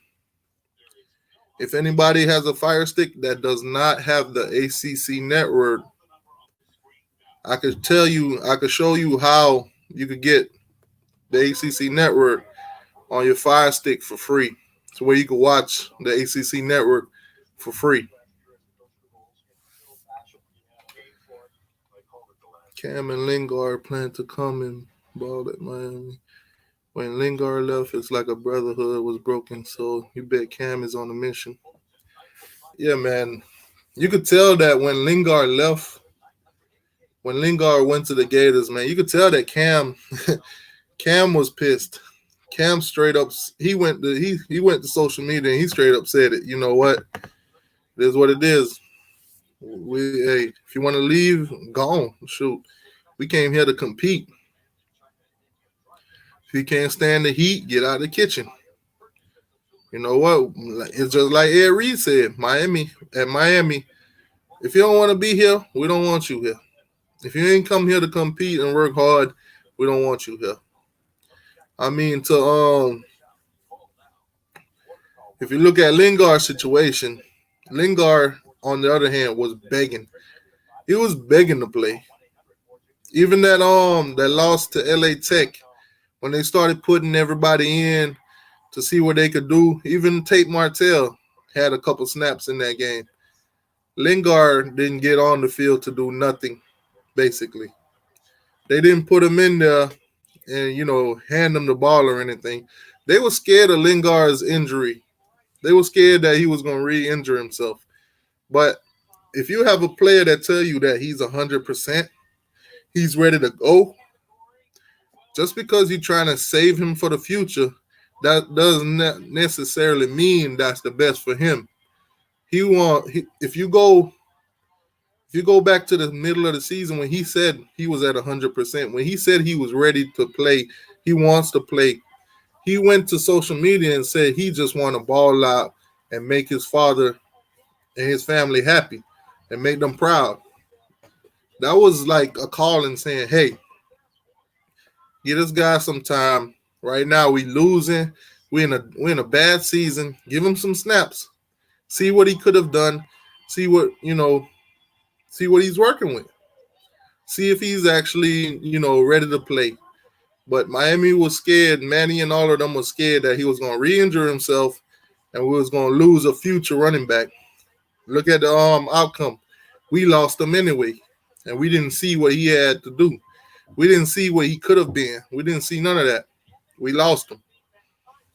So in Lingard's situation, it's a little different, but at the same time, if you come to Miami to compete, you're gonna stick around and compete. It is what it is. He's a Gator. Unless we meet him in a bowl game or in the playoffs somewhere, we probably will never see Miami and Lingard in the same place. So it is what it is. If he would have left and went to like a Florida State or somewhere like that, then we would be seeing him all the time. We'll be seeing him every year. So it is what it is.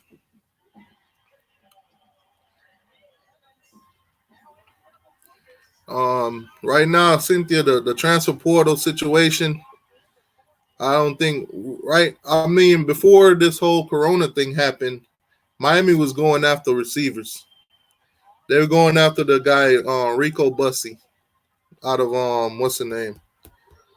What's the I forgot the name of the team. I got to look into that. The name of the team that they were looking at Rico Bussy, and then they were looking at Tyreek up in Michigan.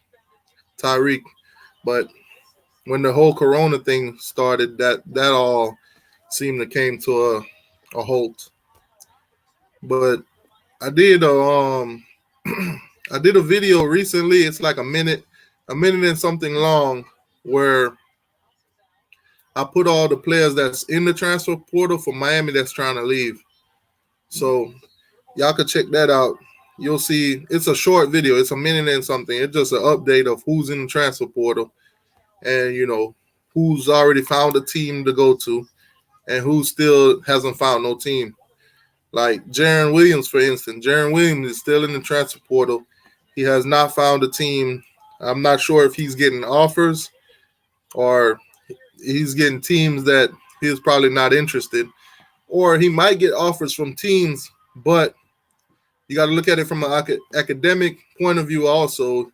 Those teams might not care, those schools might not carry the major that he's going for a degree in. So sometimes they might have great teams that's looking at them, but they can't make that decision to go to that team because the major that you're in, that school doesn't carry it, or their programs aren't that massive. That was Eno's wish to leave, divide the players to leave, because Eno's gonna get booted out of here. Yeah, I'm glad Enos is gone. I'm so glad he's gone because man, I ain't gonna lie, Enos gave me the most stress as a college football fan, as a Miami Hurricane fan. This season alone, if you've seen some of my videos after my reactions to us losing and stuff, man. It was it was tragic. It was a stressful season for me, man. It was a stressful season. It's times when after the game, I've sat there and watched the game, and I have to go outside. I have to take myself outside to, because I got four little girls in here. I don't want to be in here cussing and screaming and hollering because of this. And then I'll be like, my girl will see my. It's like my girl. Sometimes she don't understand, man. She don't. She's not really into the sport like I am. She doesn't really pay attention to it. She could care less about the sports. But as a passionate fan, when I see the mistakes that are make and this poor play calling and stuff like that by this dude, I it frustrates me and it upsets me, and then I want to tune out the whole world right now. And then it's like when she see me, she see my face. She know that I'm mad. She know I'm watching the TV and I'm screaming at the TV. I'm pissed off at certain things that's going on in the game. And then when we lose and I'm angry and stuff, I just tell her, look, leave me alone right now. I do not want to talk. I don't want to do nothing. And it's like sometimes she don't even get that. She thinks it's just a game. She thinks it's just one of those, okay, you lost, move on. No, man, for me, this I'm a passionate fan. It comes with a lot of pride. It comes with a lot of territory. And losing these games, I have friends on other teams. How you doing, Bob? What up, man? Bob in the house. But I got fans and I got friends from other teams that I know. Once they see this, they like, yes, yes, Miami lost. Yes. Oh man, wait till I see T2Y. Wait till I see Ty. I can't wait to troll. I can't wait to troll him. I can't wait to tell him about this. And my mind is already like, here we go. Prepare yourself for all of that.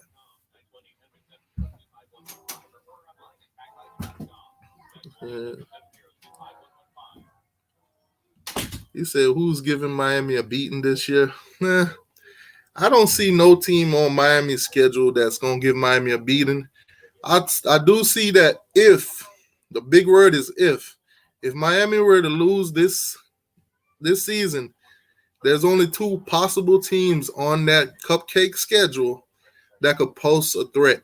There's only two teams. That's Florida State and North Carolina. Cannot take those two teams very lightly. We can't take no team lightly. But those two teams are the main watch. The main watch we got to look at. We got to make sure that we beat them. We can't take no team lightly. I must say that no team lightly. But those are the only two teams. If Miami played to their strength, we could definitely beat them.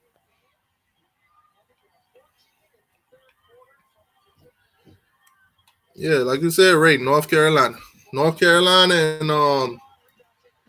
Carolina and Florida State is the only two teams. Because Florida State gonna compete regardless. They want that bragging right. They want to beat us. It's no doubt about that. You don't even have to question if Florida State want to beat us badly. We trying to extend. We trying to extend our our win streak against them this season of four, and they trying to make sure that it don't get to seven. They trying to make sure that we don't match that seven that they had, you know. And it is what it is. They're gonna play hard. They're gonna try to snap our win streak. You know, like Georgia and Florida. Georgia beat Florida the past three seasons. Florida is gunning to stop that. They don't want it to get any worse than it already is. It's the same for Florida State. They're gonna try their hardest to beat us this season.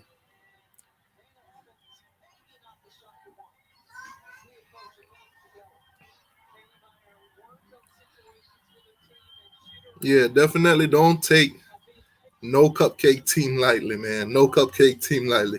We took FIU lightly, but we also forgot they had a mastermind on their roster, and he wasn't even on the field playing as a player. They had a coach by the name of Butch Davis that knows the ins and out of Miami. We all know that. But I mean, it was despicable. when you look at it, how they were flopping and everything. But what's the rule against it? What's the rule against it? If you know that this team got a great momentum going, they finna take this game over. They finna turn everything around, and they finna beat you. And you know if you could fake an injury and slow down the momentum, get your guys some time to think and some time to rest. I mean, it is what it is. Butch Davis used it to his advantage. He outcoached Manny. He outcoached everybody on the team. So it is what it is. But yeah, it could do 11-1 this season. I mean, I want to do 12-0. Realistically, we want 10 wins or more. Realistically, we want 10 wins or more. But I could see it being 12-0. I could see it being 12-0. Based on the schedule, those first four games, we should win all those games. We should run through the ACC, Coastal, Florida State, and I think Wake Forest. So we got a better team than most of those teams, but we can't just go into those games thinking that just because we're more talented than them that we're gonna beat them. That's what we've been doing for years, and as you can see, it's not working. We need dogs, man. We need fighters. We need players that's gonna compete every single week. We need backup players that's gunning for positions. Yeah, you said Dan Clemson. That's gonna be a tough one. Clemson, Clemson is a big dog right now. Clemson, right now at this moment, Clemson is the face of the NCAA. They is. LSU just beat them in the national championship, but LSU ain't gonna have that caliber team that they had last season going into this season. So right now, Clemson got a lot of talent coming back, and they got a lot of talent coming in. Their recruiting class is top of the class. So Clemson is going to be competing. They're going to be a dog. If we meet them in the ACC championship, win or lose, it's going to be a fight.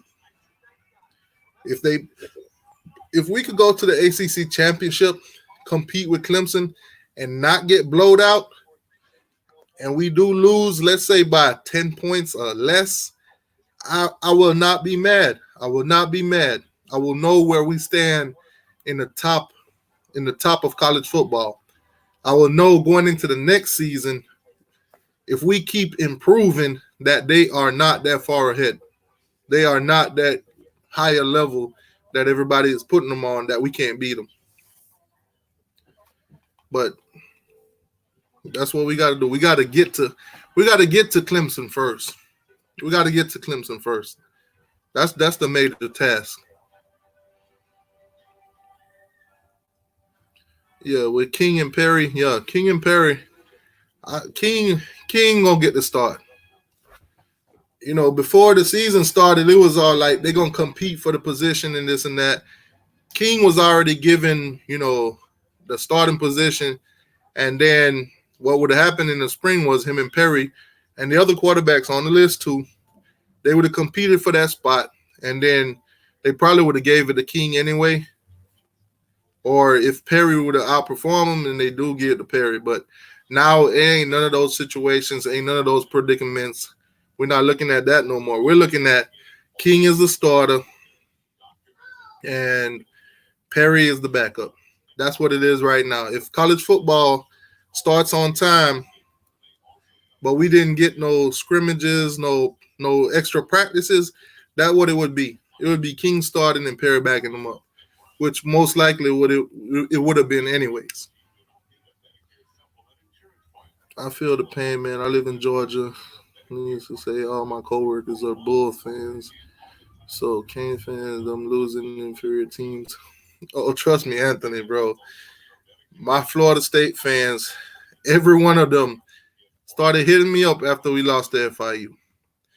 All of my Gator fans, they started hitting me up, started talking all kind of dirt, all kind of trash. Oh, y'all lost to this and that. See, but the Gator fans, they didn't come too hard. Because if you know the Gators, they lost to Georgia State. And when they did, they got they got hammered.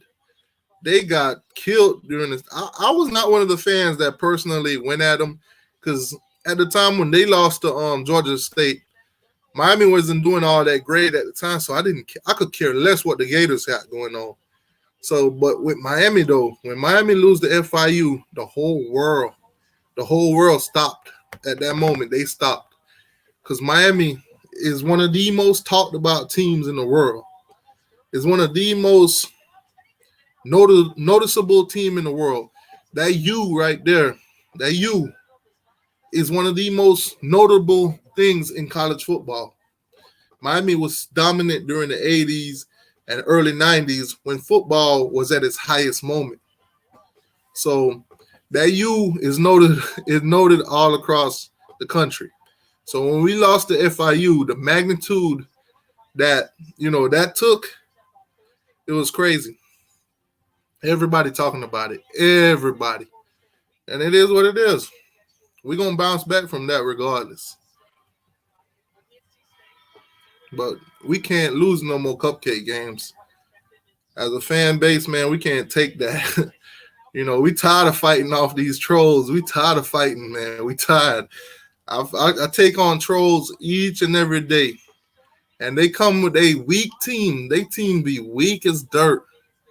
They teams be pure. Ain't win a championship. Like for instance, Georgia fans, man. Georgia fans come hard with that FIU talk. And then you look at Georgia, like, yeah, you're right. They win 10 games here. They win 12 games here. They've been to a championship recently. But you ain't win none. You ain't win a championship in 40 years. You have no right to talk about that you. You ain't got no right. You ain't got nothing to say to me about my you. When you win another national championship, you can spark a conversation. But don't talk about my you when your team haven't won in 40 years. Teams haven't won since the early 90s and 80s and stuff like that. Don't come talking about my team. Plain and simple. Don't tell me nothing about no FIU if your team ain't winning national championships. If your team ain't win one recently, or even in the talk of winning one, don't talk about my team.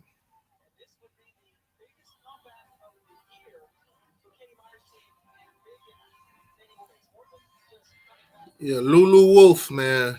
We've been recruiting. Miami recruiting ain't the issue. Recruiting ain't the issue. Miami is getting talent. Miami is getting players. It's keeping those players motivated and to compete is the problem.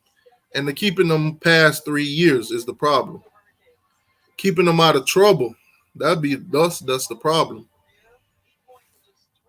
That's the problem Miami have a lot. Keeping players for full season. We haven't done too great recently with that. And you got to also look at Miami coachings. Miami coaching position has been changing too often. Changing too often. I mean, if you go back to Larry Coker was the last coach Miami had for like a good while. Everybody else after that is either three and out, three and out, 3 seasons, and then you're out of here. Get somebody else up in here. And what that does to a program is now you got a coach coming in, different style of offense, different style of defense.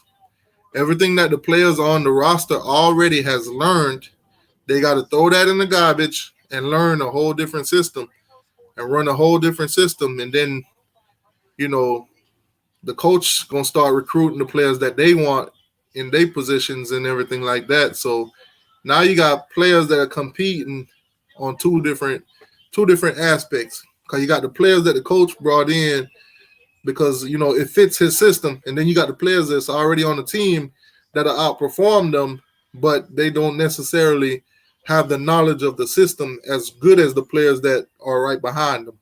So then you just got a whole bunch of mess everywhere. That's our problem with coaching. See, Manny's going into season 2. On the defensive side of the ball, Manny is good. Manny's recruits on the defensive side are Manny's recruits because he was with Coach Ricks when he came in. So as you can see, our defense is good. Our defense compete year in and year out. Our defense is in the top 25, top 10, top 15 year in and year out. So as you can see, Manny's been here for a while on the defensive side, but our offense has struggled because we got different players on offense. We got different coaches on offense. We got them recruiting their own players, this and that. Look what just happened when Reed Lashley came in. Reed Lashley said, you know what? We got N'Kosi Perry, we got Tyler Van Dyke coming in. We got Mataka, we got who else we got? Tate Martell. Those aren't the quarterbacks that he likes to run his system. He wants somebody, De'Aaron King. He wants somebody with the experience in the system that he runs. So, but and our for Perry and the quarterbacks that are on our system, Reed Lashley offense is not that hard to learn. Most of the guys that's been studying the offense says it takes about 15 minutes to learn. Where in Danino's offense, it would have took them the whole season. So it's not a difficult task to learn the system. Like De'Aaron King, he already knows the system, but it's not hard for Perry to learn the system because it'll take him like 15 minutes to learn the plays, learn the routes that his receivers are running, learn that his go ahead guy is going to be here. If that guy is tied up, then his second option is here or whatever. It's easy to learn. With Enos, it was more complicated. You can also with Enos, you could not check down. You could not change the play. Whatever play he called, that's what you're running. So if you go out there and you see the defense is running a certain play that's going to stop what you're running, you can't change it. He don't give you the option to change it. So if I'm a quarterback and I go out there and I say, hey, they running man coverage right now, this play was meant for a zone. Let me audible into a different play. Reed Lashley was not having that. You're not changing his plays. So you're going to run that play to your disadvantage, and you're going to get stopped. Next thing you know, 3 and outs. So with Enos out of the way, definitely think I think our offense, I think the team will run a little bit better. Plus another big thing too is the kids that are in South Florida, they are used to the system that Reed Lashley is running already. So they coming into Miami knowing the system and having an advantage of not trying to, spend a whole season learning a playbook, learning how to run this route, that route, this and that. It's already embedded in them. Wonder if he's returning this hat. The sticker are still I ain't returning nothing, man. I ain't taking the sticker off or anything like that. Most of my hats, which I don't normally wear hats, Bob. Most of my hats, I never take the stickers off. I'll take the tag off. As you can see, the tag ain't on it. The tag was like right here. I already took the tag off. If anybody is wondering where this hat came from, it came from Caneswear. Caneswear.com. They still open right now. If you can go check out their website. They sell Miami Hurricane gear. They sell Dolphin gear. They sell teams in Florida South Florida. They sell teams gear. No Florida State, no Florida. It's Caneswear. But football wise, they sell Miami Dolphin. They sell Miami the Marlins and stuff like that. But Caneswear.com. Y'all can go check them out if y'all looking for Miami gear, Miami hats, Miami shirts, Miami banners, you name it. Whatever you name, they got it. Key rings, key chains, turnover chains, they got it. So y'all can go check out Caneswear.com. Also, Caneswear.com do not sponsor me. I'm not doing commercials for them. I'm not promoting for them. I definitely just shop there, and I just shop there, and I like the experience that I have shopping there. I've shopped with Fanatics also, and but Caneswear is definitely where I got the hat, and I don't plan on returning it. And Canesware, if y'all are close in the Miami area or the Fort Lauderdale area, Canesware is right over there in Davie, Florida. That's where you can find Canesville. But nah, Bob, I'm definitely not returning nothing. Nothing that says Miami Hurricanes on it, I will not return it. If I bought a T-shirt from Miami Hurricanes that's a 2X, and they send me an extra large, or they send me a large, and I can't fit it, I'm not returning it. I'll be pissed a little bit, but I'm not returning it. But what I would do is I just go on YouTube, make a video. Hey, so do this, or do that, and then I'll pick a winner and send them this T-shirt or something like that. But I definitely ain't returning this hat. As you can see right now, my hair is a mess. My hair hasn't gotten done, so this hat is perfect right now. This hat is perfect right now. I'm Luigi right now. 3 years, then jump out the NFL low round or free agency. Yeah, Cynthia, man, that hurts, man. As a Miami fan, that hurts me to see. Though that hurt me to see because I'll be like, imagine if you would have stayed your last year. Miami would be so much better as a team, and your stock will go up so much more. You will be able to go at a higher round to a better team, to a better situation. If you think about it, first rounders, them paychecks are way different from somebody in the sixth or seventh round. Them paychecks hit way different. It's like me and you work at the same job. Me and you went in there at the same time, at the same year, everything.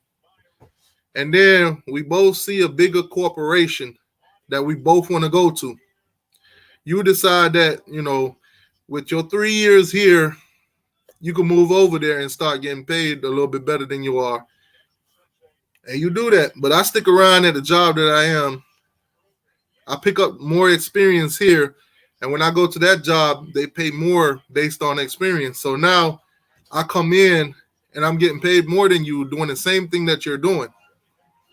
That hits some people hard, man. Close that door. Go outside. You want to go take a nap? You want to take a nap? Go outside and watch the TV. Go watch TV, Tatiana.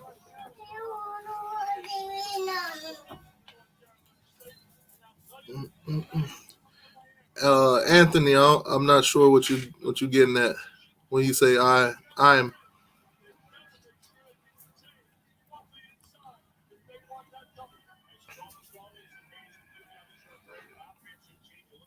Um, Cynthia, you say a hundred and I mean 1,000, 100,089, 189, 189,000. What is that? What they make a game or what they make in a year? Because I know some players probably make that in a game, and some players probably make that in a whole season.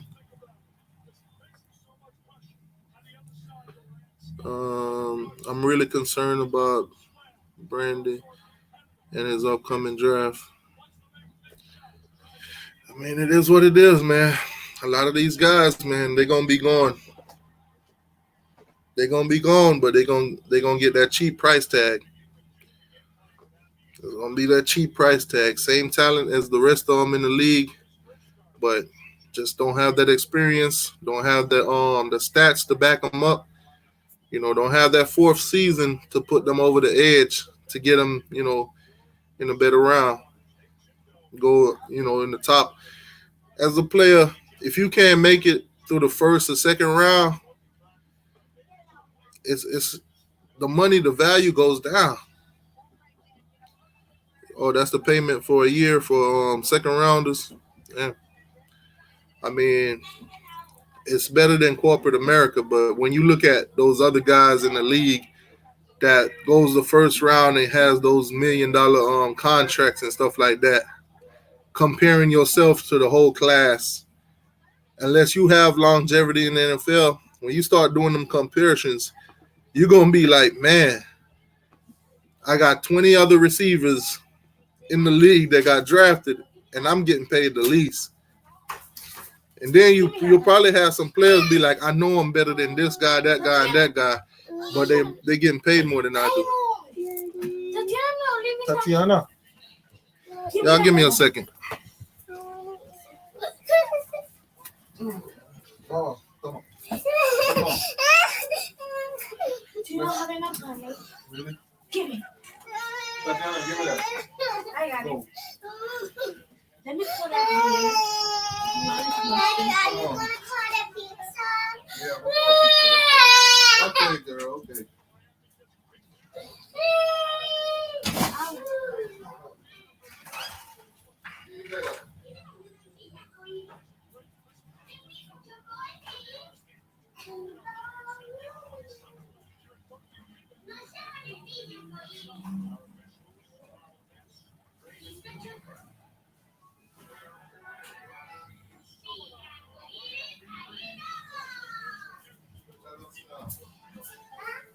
Sit down. I'm gonna call the pizza. So y'all sit down.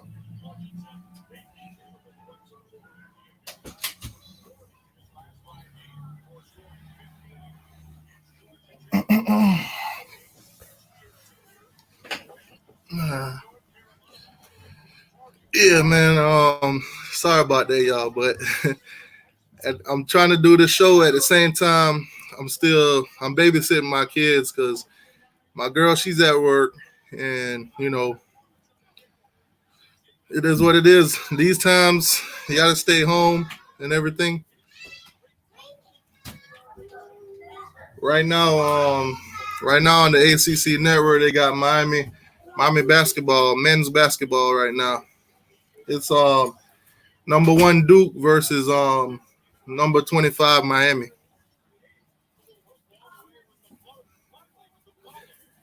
Hopefully, in a minute or two, they'll tell us what year this was, and we'll find out. But I'm guessing Miami's gonna upset number one Duke. Miami being ranked number 25. Say everybody in the first round gets 2.9. Yeah, see, that's a huge difference. What's the Yeah, man. See, you getting almost 3 mil for being a first rounder versus getting 189,000. That's a huge difference. That's that's that's 3 years at a college or 4 years at a college, depending on how talented you are. So you definitely, as a player, gotta put these things into thought. I mean, 189,000 can change somebody's life who definitely need it at the moment. But in the long run, if you was one of those players that didn't necessarily have to have it right now, seeing everybody getting 22.9 to 3 mil versus your 180, 89, it gotta touch you in a certain way. It gotta hurt you in some kind of way. You gotta feel that. Man, I've been chopping it up with y'all. I forgot to check on the score um, for that last game. I forgot to see the outcome of the score. I know we probably beat Louisville that game. I know. Well, I know we beat Louisville. I just got to see what the score was.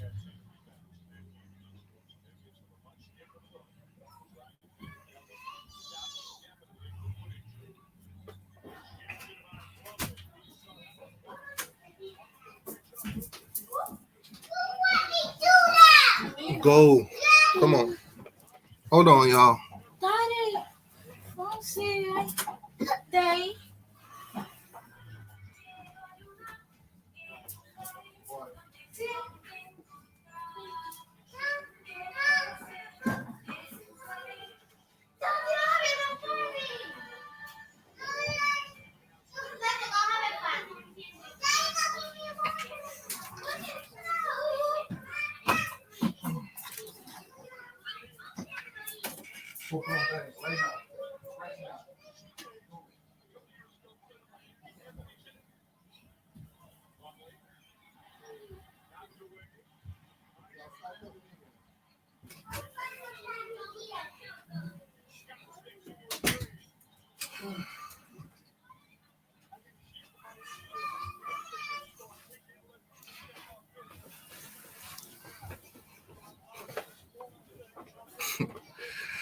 Oh my God, man.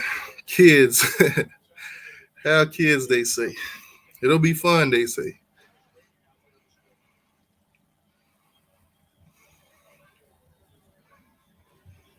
Oh man. Like I said, all day today on the ACC network, it's Miami Day. Miami Glory games, Miami highlights. It's all Miami. So if you don't have the ACC network, if your cable provider does not have the ACC network, then if you have a Fire Stick, if you have a Fire Stick, there are programs that you could put on that Fire Stick that you can watch live TV for free, totally free. You don't have to subscribe to nothing. You don't have to put in no information for nothing. You don't have to do nothing. It's free. I have a Fire Stick. I put programs on there to watch free TV shows, free movies, you name it. I can watch free shows. Like, for instance, a lot of people right now, they're watching a TV show called The Ozark.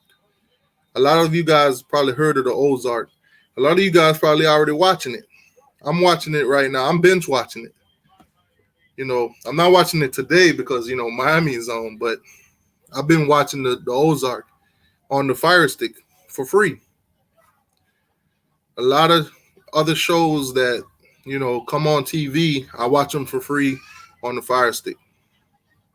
So, ACC Network, a lot of people, cable providers, do not carry it.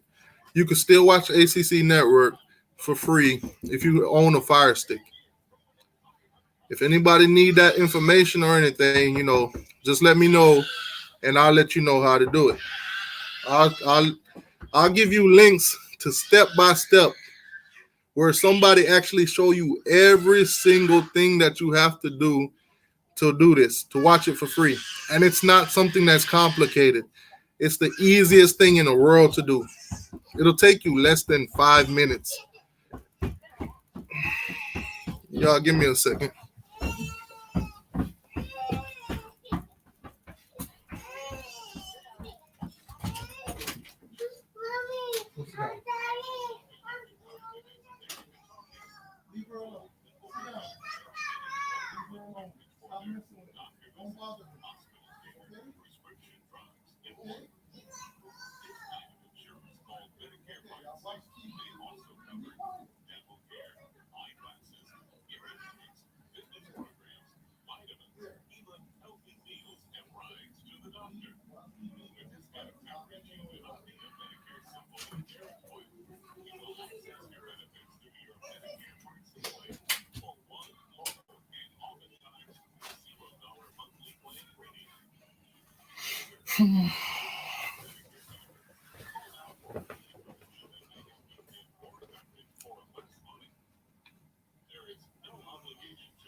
Let's say seventh rounders.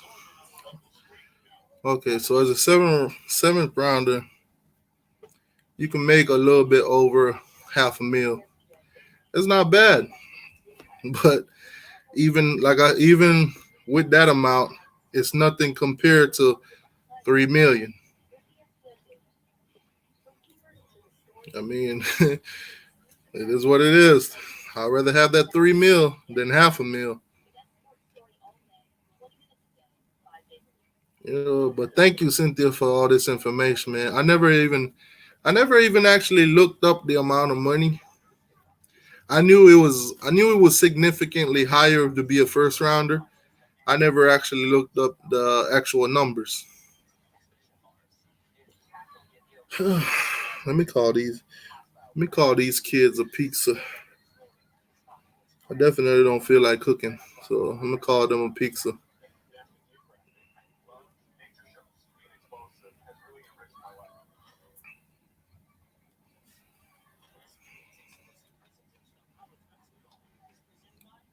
Yeah, see, right now I'm watching the ACC network, but they playing basketball. But I mean, I'm I was hoping it be like football all day.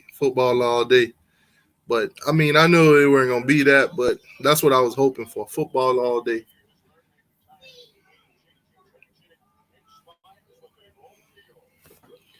Let me call these kids a pizza so they can have their pizza,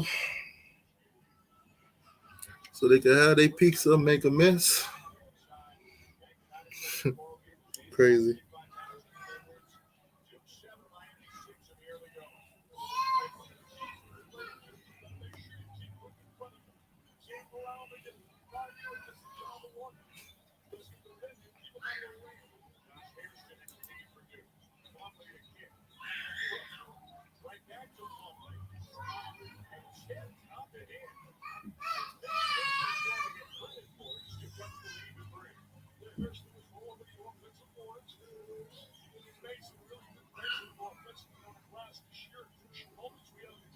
I wonder what year this was. Let me see what year this was. I'm all over the place right now.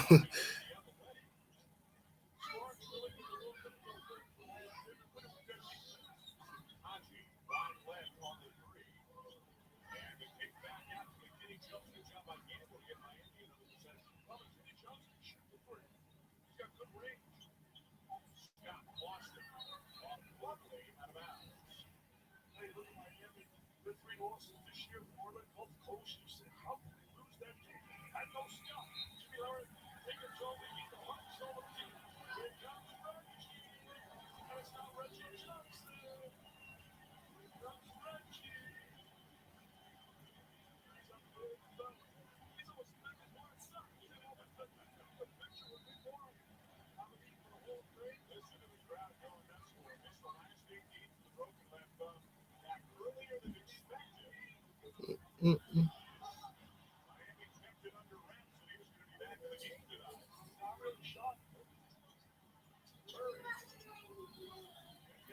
Oh, so this game right now was played back in 2012.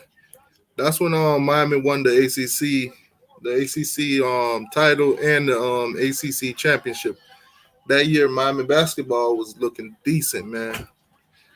See, if y'all know, recently Florida State was handed the ACC tournament championship. Miami earned theirs.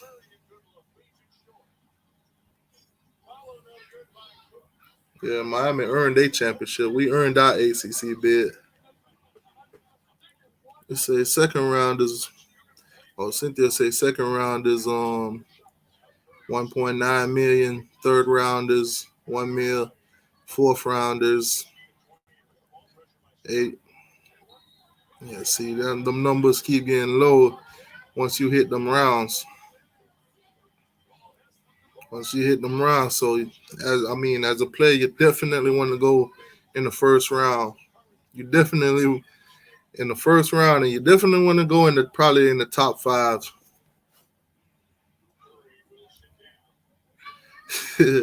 Yeah, props to all the moms. See how hard it is being man. Trust me, bro. I've been dealing with this for a long time now. Every weekends, I'm off on the weekends. The only time I can get away from them on the weekends is when I go to the games. When I go to the games, and most of the time, I take the kids with me when I go to the games. Because when you go to the games in Miami, my kids they're at the age where they're 3 and 4, so they're getting in free. So it's not like I'm paying for five or six tickets where it is what it is. I take them with me. Me and my girl will take them, and we ain't paying the extra for them. So we could take them to the game and watch the game or whatever. But days like this where I can't take them to the park. I can't take them outside and you know, do all of that, do all the extra fun stuff that, probably would get them all tired. So when they come home, they'll just knock out. Right now, they're watching TV, they're coloring books and stuff like that, and giving me a headache all day. That's what I'm dealing with all day, every day. And so it's it's a difficult time period. Cause most Saturday and Sundays, I would find something for them to do. I'll take them to the park. Me and my girl will take them to the park. We'll watch them run around, run themselves tired. They come home, take a shower, and they be knocked out. Or on a regular, normally I would take them to the park at 6 in the, not 6, at like 11 o'clock, and come around 1 o'clock. When they come home before 2 o'clock, they're all knocked out, taking a nap. So you'll get a good 2 to 3 hours without them acting crazy. See, right now they ain't taking no naps. They ain't doing none of that. Their sleeping habits has gotten so bad during this time period that they're going to bed like 12 o'clock at night and sometimes even later. And it's like they're not tired because they haven't done anything all day. Which I'm trying to tell my girl, like, when this whole situation is cleared up, it's going to be hard, man. It's going to be hard to get them back into that routine to where they got to wake up to go to daycare and wake up to go to school. Because even for me, I go to work at 6 o'clock in the morning. I got to be at work at 6. Even for me, sometimes now I don't fall asleep till late, 3, 4 o'clock in the morning sometimes, because the scheduling is so messed up right now. On some days, they be like, okay, don't come in to work until 8 o'clock. Being that, I got to be up at 5 and be at work at 6 sometime, it's a little different than telling me to come in at 8. So once I get used to coming in at 8, it's like my sleeping cycle get messed up to where I don't want to wake up at 5 o'clock no more. I want to wake up at like 7. But for them, they whole time thing is off right now. They don't have no school. They don't have no daycare. They don't have no park to go to. They don't have nothing to do. They just got to stay home, watch TV. They ain't doing no extracurricular activities to get them super tired. So that's what I'm dealing with right now, man. Being a Mr. Moms, basically. Stuck in the house. They getting on my nerves. My kids are getting on my nerves. I know some of y'all, if y'all got kids, I know y'all can understand, y'all can relate. They getting on my nerves. I've never I've never I've never gotten so much daddy this, daddy that, daddy this, and it'd be the most random, to me, the most dumbest stuff they come tell me. And I'm be like, why? Why do you have to come tell me this? But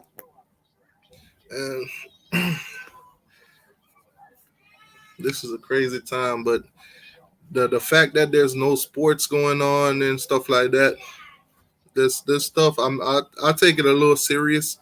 Normally, when they had those other viruses and whatever, I didn't really take them as much. I didn't take them that bad.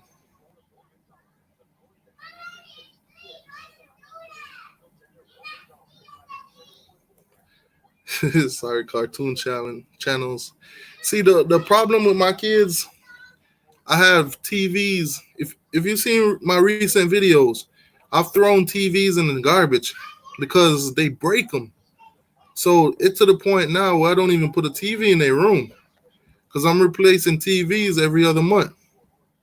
So I don't even put a TV in their room no more. I take the TVs out their room and I keep the TV in the living room. Come 1, 2 o'clock, they all in the living room. They in the couch and stuff.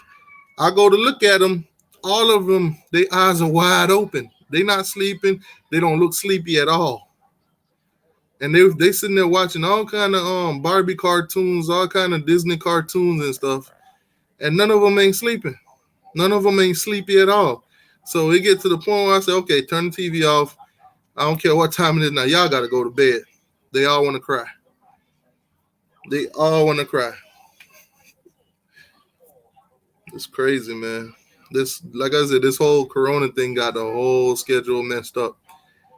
See, right now the ACC network playing all Miami stuff today is the most exciting thing we got going on in a minute now. I'm not sure, but I'm wondering if like the SEC network and all those other networks are gonna do something similar if they are not already doing it. I gotta look into that to see if other networks are doing this because this is like I said for the ACC network. This is not a bad idea. This is it's a good thing. Most of the what the ACC network is actually doing, they're picking each team in the conference. They putting them in alphabetical order, and they're playing their glory games and their glory days on the TV. I think it's from the year 2000 and up though. They're not going back to the Miami of the 80s and stuff like that or the 90s. But it's a good thing. Nah, Cynthia, no boys. I only got four girls. Four girls, no boys. No boys yet. Yet. Yet. Well, maybe one more go at it. One more go at it. But if I end up with a girl, I'm just gonna be like, oh my God. It's crazy though, cause my sister got two boys, and she want a girl so bad. She want a girl so bad. It's crazy, man. It's crazy. I just hope. I hope I get a boy. I want a boy, but if the next go at it, I don't get a boy, I'm just gonna have to call it a day.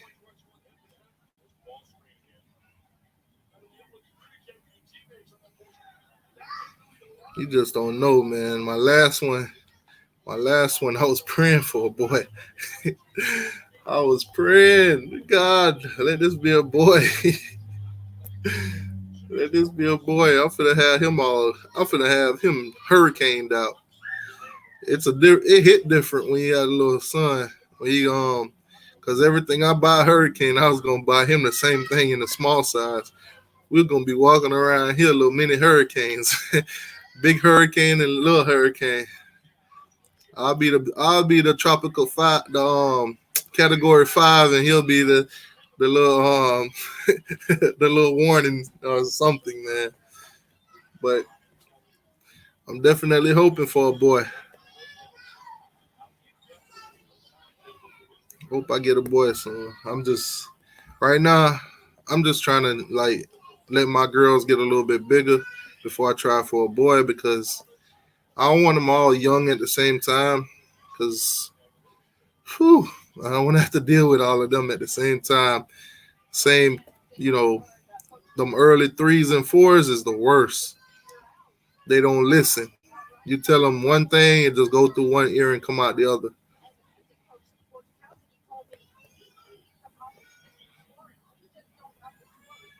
Dang, this is crazy, man. Looking back at this 2012 season for the Miami Hurricane basketball teams, it's a deal to pay for girls. Yeah, my kids don't cost that much actually. My kid, I say if I had a son, it'll hit my pockets differently. But girls ain't that bad. Girls ain't that bad. Buy stuff for and all that. Well, when they young.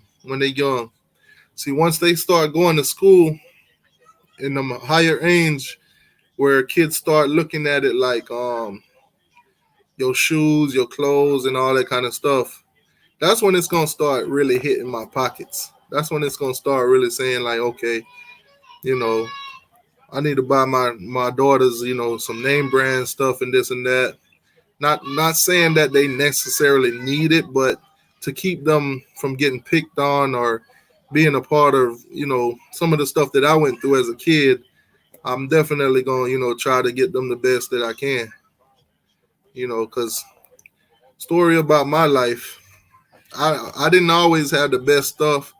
I didn't always, go to school with the name brand clothing and all that. I kind of got picked on a little bit for it, but you know, I'm a survivor.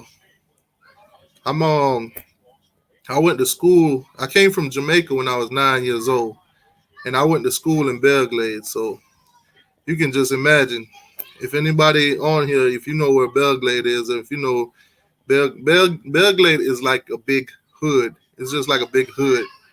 That's where I grew up. So you can imagine the picking on. You got kids that want to I go to school with shoes that ain't name brand. You got kids that want to fight me because of that.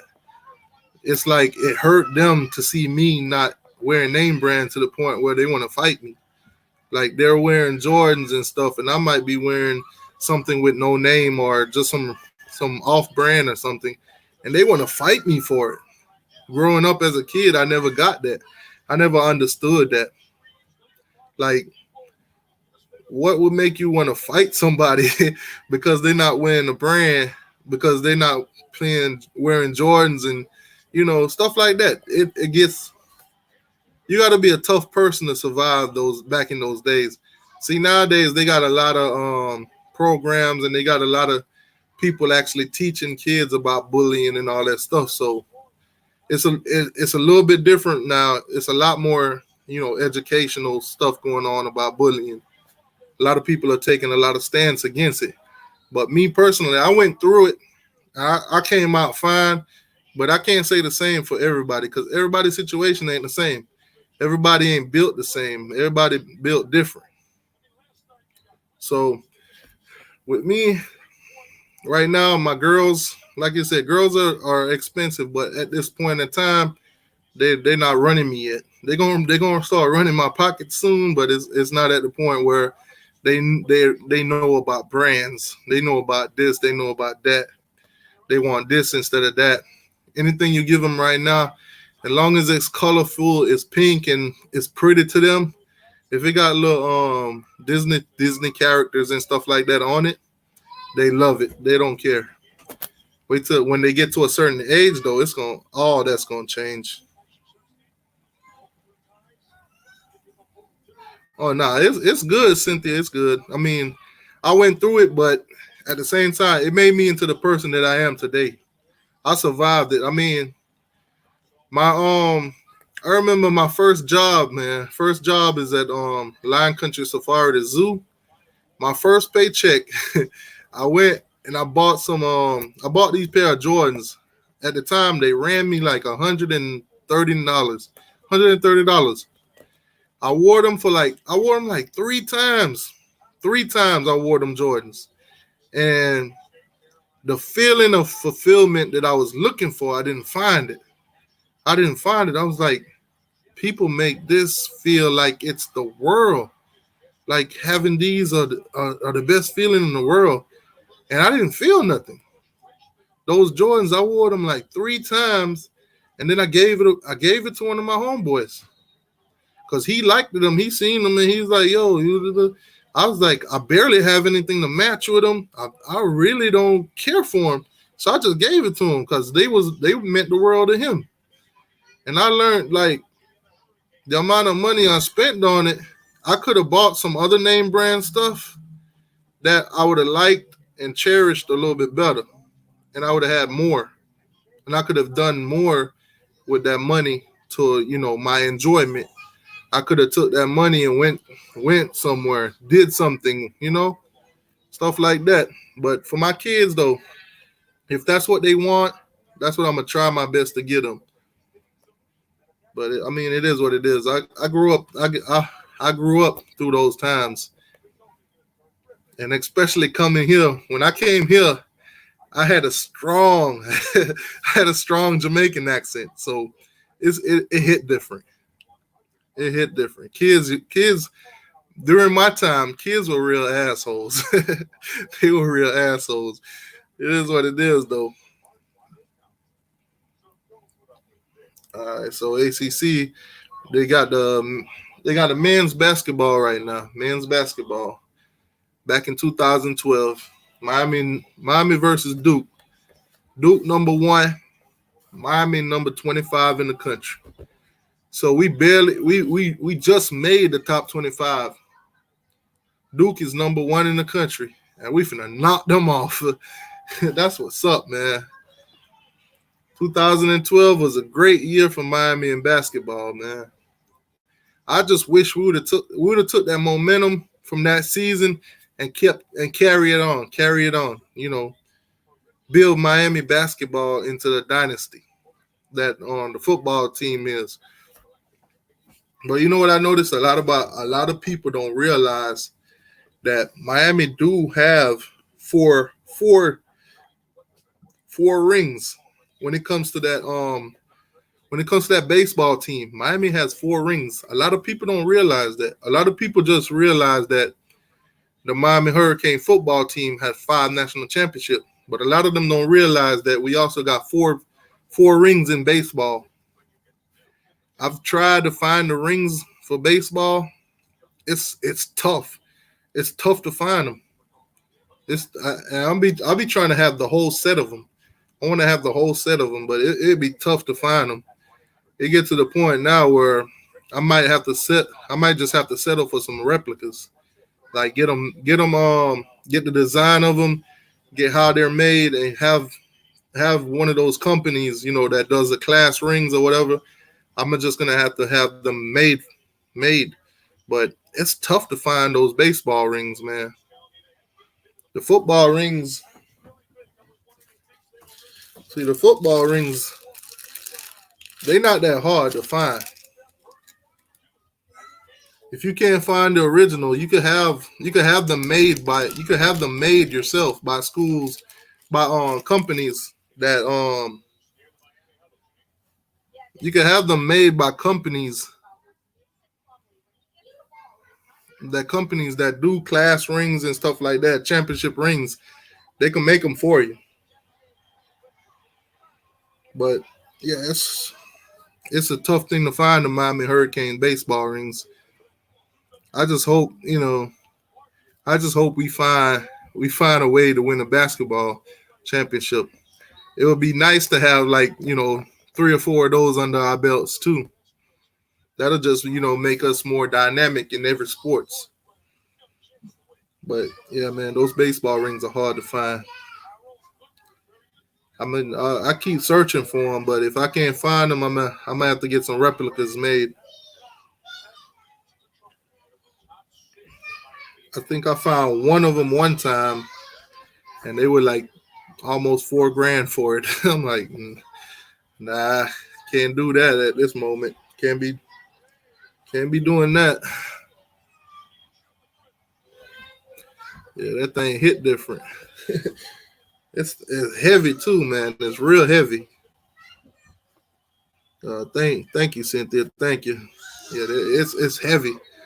That junk is heavy. You got some weight on it.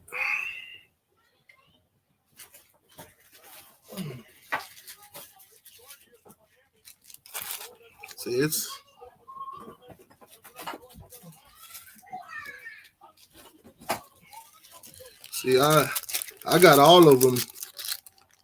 I got all five of them. And you got to keep these things. I keep them in the bags and everything to keep them protected. I got to keep them away from my kids too.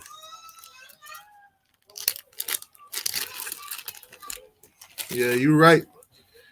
Special orders is definitely a higher price. See, yeah, the lighting is terrible right now. But not too many teams can say they got 5 rings. No, I mean no team in Florida, other than the Hurricanes, could say they got 5 rings. And that in football, and then you got baseball. We got another 4 rings. A lot of teams can't say that. And then in basketball, we need to work on that. But if we could get like 3 rings in basketball, that'll be dope.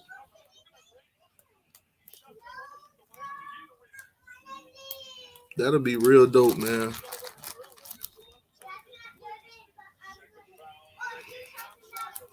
But like I said, looking at this game, Miami back in 2012. If we could get a team like that again and just build off of it, our basketball team will be talked about nationally every single season. Because even in this game, we was barely ranked and we beat Duke, number one Duke in the country, number one in the country, man.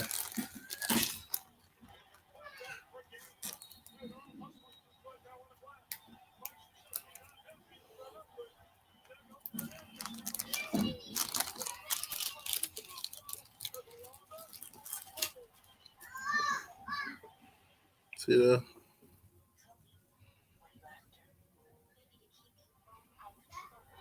I'm trying to keep it from shining in the thing.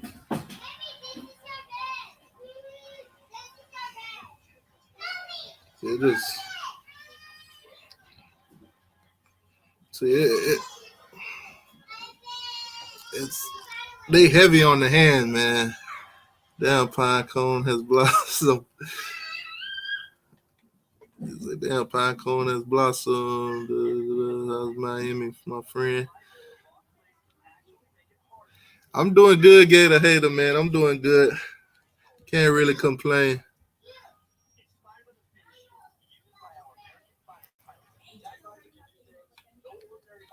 Yeah, man. Miami need to get like another. I mean, we got robbed a couple times, but I mean, it is what it is. We got five, and we need to work on getting another five. I want to be able to do like this, put them all up. Trust me, Miami is talking about every season. Miami is talked about every season. Yeah, we definitely are. So when other fans and teams be talking about Miami ain't relevant or Miami this or Miami that, they just be talking.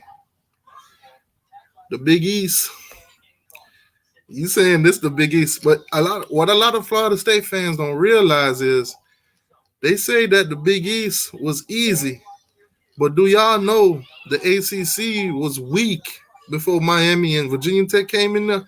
Who was in the ACC? Let me know who was in the ACC that was a real challenge before Miami and Virginia Tech came in there.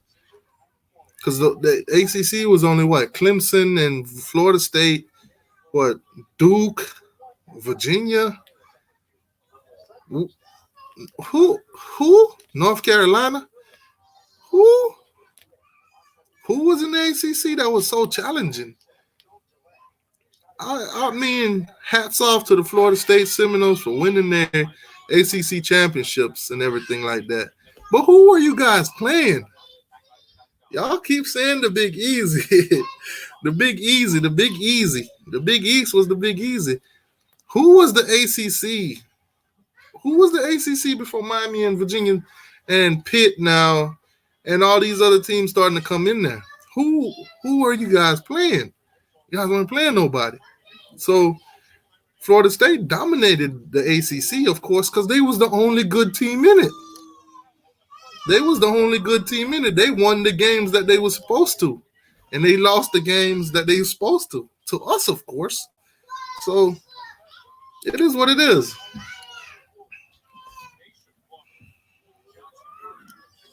That's a question I need some answers for, Gator Hater. You gonna have to call in tonight. We doing the show tonight.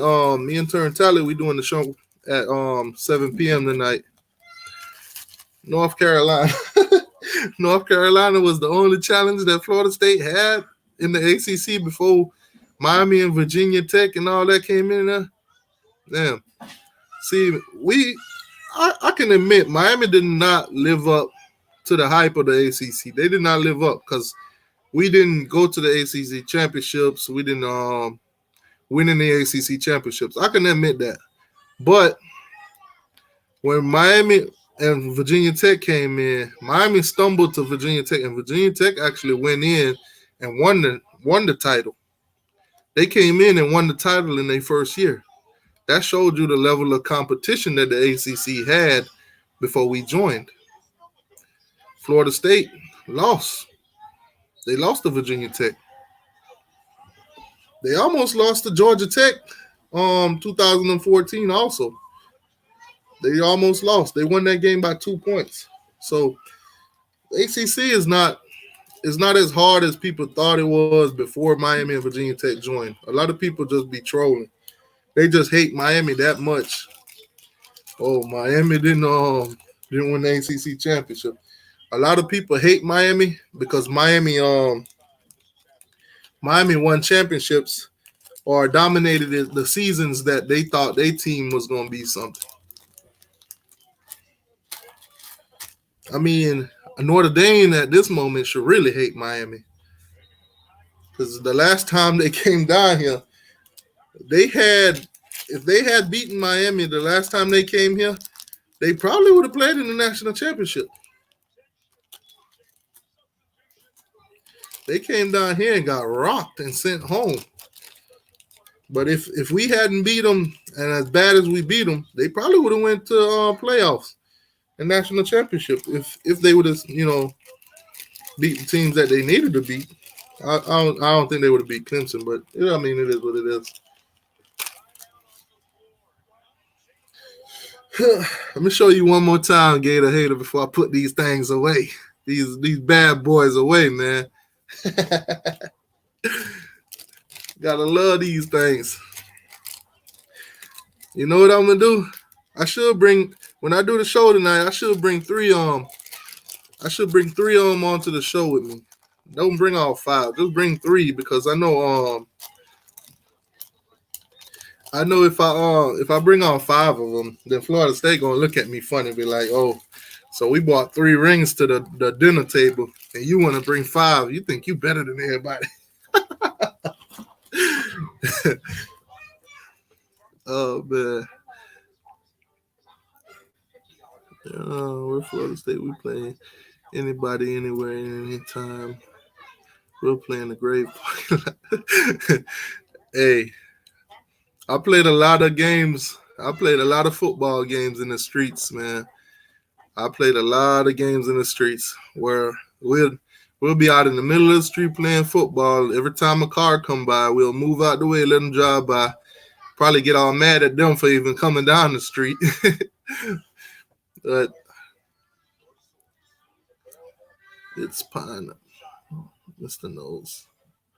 Nah. Cynthia, he calling me Pine Cone because that's a nickname that Uncle Lou gave me. Uncle Lou gave me the name Pine Cone. I just took it and ran with it.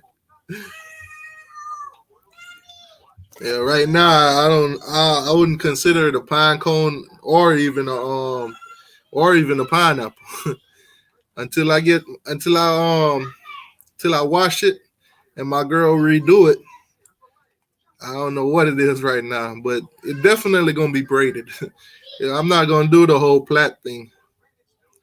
The plait things take too long to do, and like I said, I'm coming on tonight at 7. Depending on depending on how long I'm on this live for, it might just run right into the 7 o'clock show. But I do need time actually to shower, wash this thing, then let my girl braid it up or whatever, and then I'll do the show with Turn Tally at 7. Definitely don't want it looking like this. Don't need to give no Florida State no fuel. Don't get them no fuel because they will stay on here and roast me all night. They'll be like, you know what? We ain't talking Florida State and Miami football or Miami and Florida State sports. We're gonna talk about your head. They savage, man. They real savage.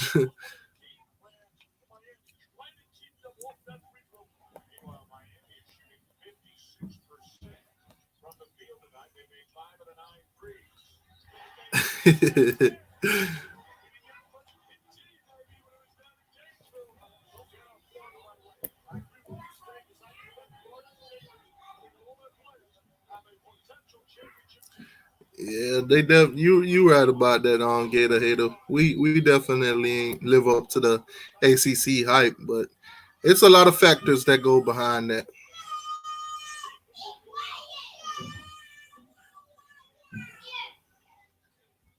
Yeah, like Cynthia said, we lose a lot on to the NFL. Three and out, 3 and out, 3 years and out.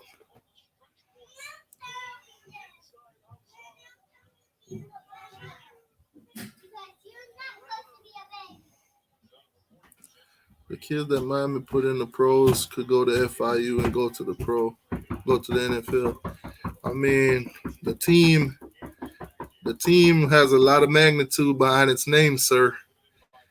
Going to FIU and going to Miami is two different things, sir. Yo, what's going on, BVD? How you doing, man? It's a whole different ball game when you go to Miami than when you go to FIU.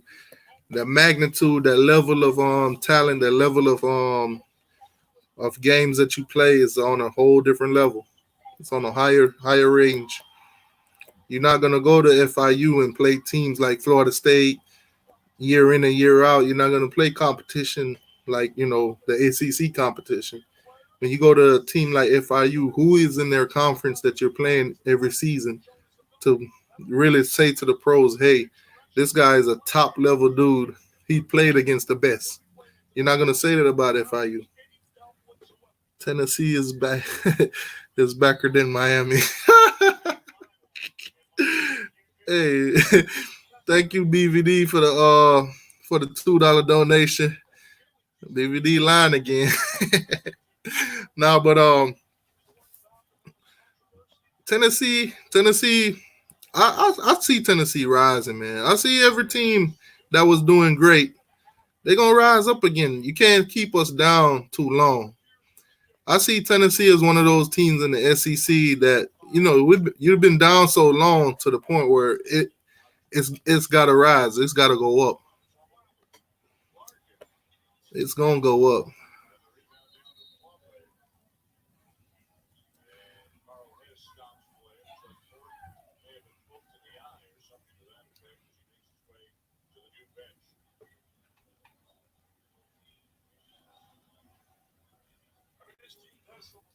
Mr. No, you should.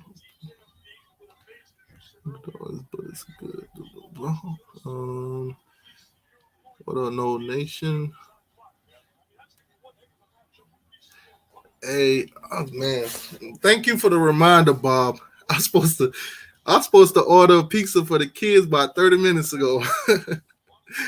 These kids over here driving me crazy, Bob. They driving me nuts, man. Bob, you got kids, Bob? How many kids you got, Bob?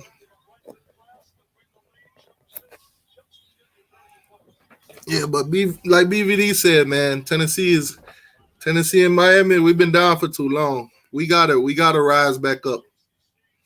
We gotta rise back up. Right now, on the like I said, on the ACC network, we got Miami versus Duke. This is a game from back in 2012, basketball game when Miami beat Duke for the ACC tournament championship. We won the ACC outright during the season, and then we won the ACC tournament. So we earned it. We earned it. Gator Hater, I know you in here. We earned our ACC championship. We didn't get a congratulations. The Corona has given you this ACC tournament championship. Nah, we fought to the end. We went through every battle and we won. Getting that seat. Getting greetings. Oh man. Oh, how you doing, paper boy? See, Florida State say Miami fans ain't all over the world, but this is calling is from I'm thinking it's called Czechoslovakia or something like that. If I'm saying that correctly, let me know. If I'm not, let me know. One son, he's 12 years old, driving me crazy since mid March. You got one son, Bob. I got four daughters in here. They're driving me nuts, man. They driving me nuts. They keep telling me all the most unimportant stuff in the world right now. They keep telling me everything. Everything that I don't need to know. They just coming in here snitching on each other. And it be the most dumbest stuff. I just be face palming like all day, like really, come on. And the worst part is I'm off on the weekends, but I can't take them to the park, Bob. I can't. I can't work. I can't take them to do some extracurricular activity to wear them out. So I'm stuck with them all day, complaining and whining and everything like that.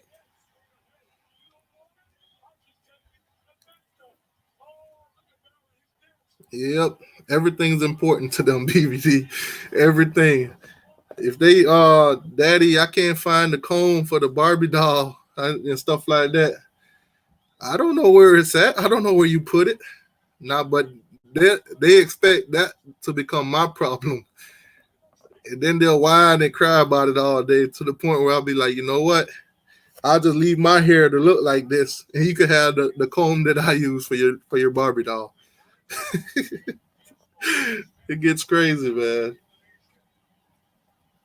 Right now, it's on the game. The game is on the ACC network. I'm not sure if you care about the ACC like that, BVD, but Miami versus Duke back in 2012. Basically, the ACC has dedicated the whole day to Miami. So they're playing all of our good glory days, our good wins, and everything like that. So, all right, Gator Hater.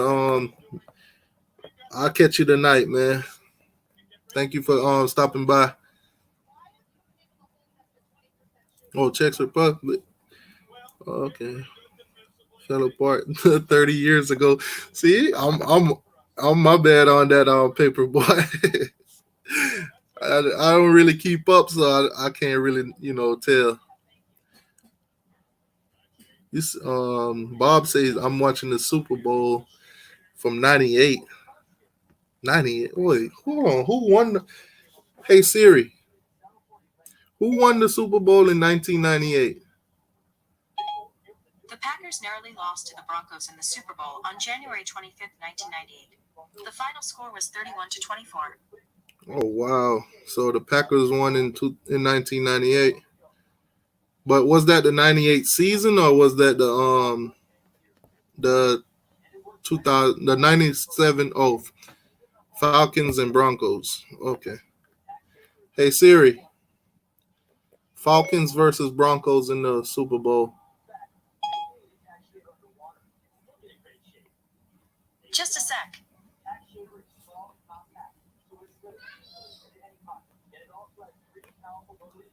The two played on January 31st, 1999, with the Broncos winning 34-19.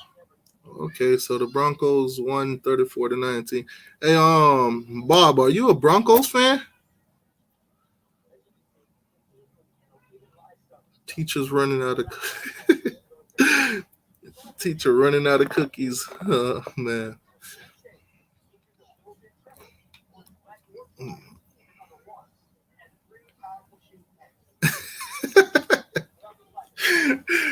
Hey Siri, who's back? Miami, Tennessee, or Texas? Which sport? Basketball or football? Football.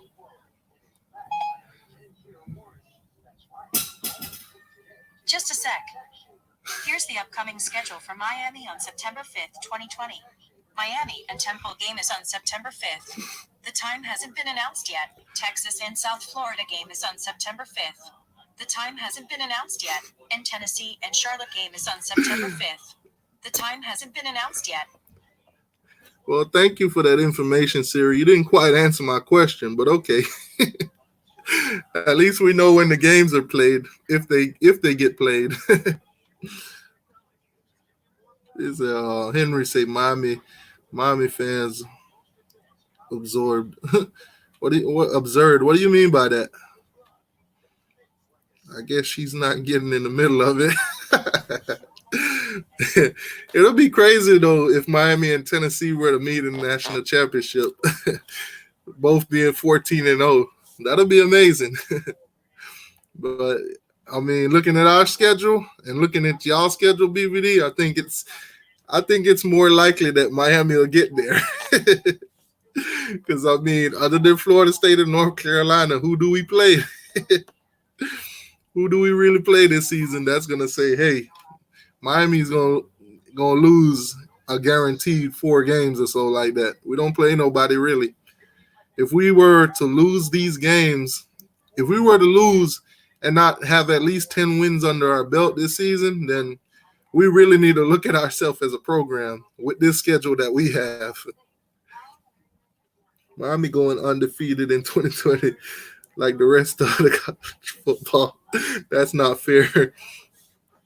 I mean, with the schedule, like I said, with the schedule that we have, Miami should be able to go 12-0. It's possible. Don't hold me to it if I say Miami is 12-0. Because I mean, we have stumbled on some games that we should have won. FIU, but I mean, it is what it is. Hopefully, this season we get over little humps like that, beat the teams that we're supposed to beat, not just expect them to lay down for us. Cause ain't no team in college football that's gonna lay down for Miami. It's not back in the '80s where teams was afraid to play us.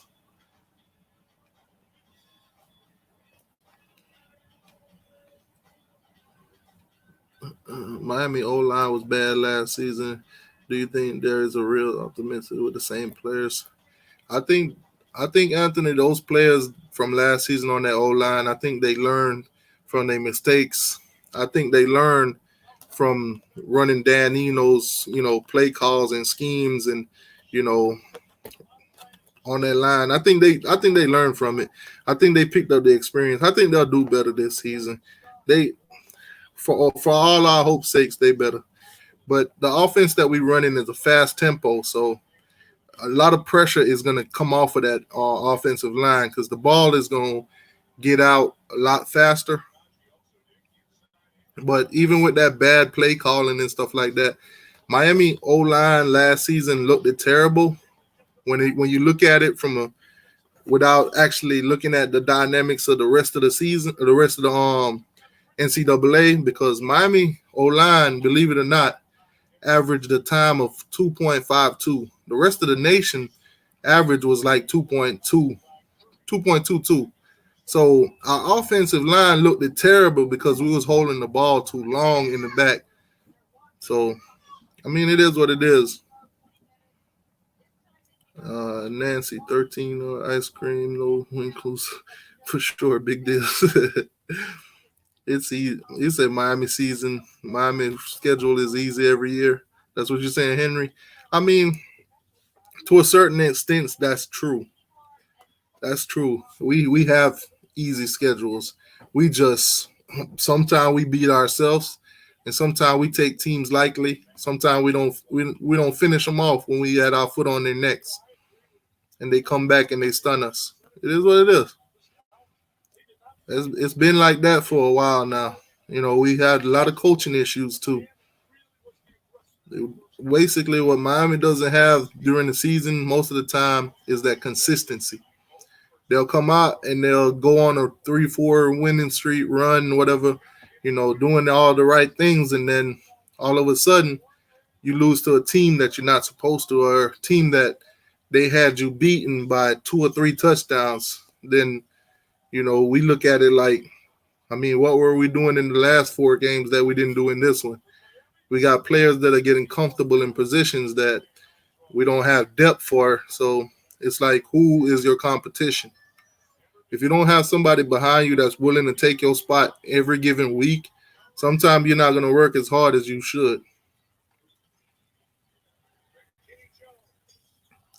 BVD, T2Y, Natty hooked a dick, lunatic, fanatic, totally and completely all in and such. Hey man, I go into every season hoping for the best, prepared for the worst. But this season, like I said, 12-0 is possible. That schedule is cake. Give that schedule to a Georgia team, or give it to a Tennessee team right now, they would go undefeated. So I expect the same thing from Miami. Yeah, definitely, definitely, Cynthia. Say, Bob say 6-6 is a good goal to look forward to. He throwing up the U. Oh man, Bob, you trolling. We definitely ain't going 6-6 this season. That was a thing in the past. That was totally last season, not this season. We don't have a Enos this season. We got somebody with some actual experience calling the plays. Georgia need to worry about getting over them humps though. Getting over that 10 and 11 wins. Getting over that SEC championships. Getting back to the Natty. I gotta admit though, y'all are pretty close. Y'all are hanging in there. Y'all are hanging around. I mean, just gotta get over that hump. Oh, that girls. Dang, see, let me call this pizza, man, because y'all keep distracting me. Y'all got me feeling real ADD right now. I mean, they got plenty of food in here. I'm just trying not to cook. They got plenty of food. They got plenty of snacks. They got stuff they can warm up in the microwave and everything. But I'm just trying not to cook. I'm trying to pay attention to this Miami Day, which at the moment right now the game is in the second half with 17 minutes to go. Miami is up on Duke 49 to what is it? 49 to 27. So we beating Duke's by I'm sorry, 49 to 21. So we beating the brakes off Duke right now. Let me call this pizza. Domino's, where you at? Um, Possible loss for Miami, North Carolina, Virginia, and Michigan State. Nah, BVD, I don't see us losing to Michigan State.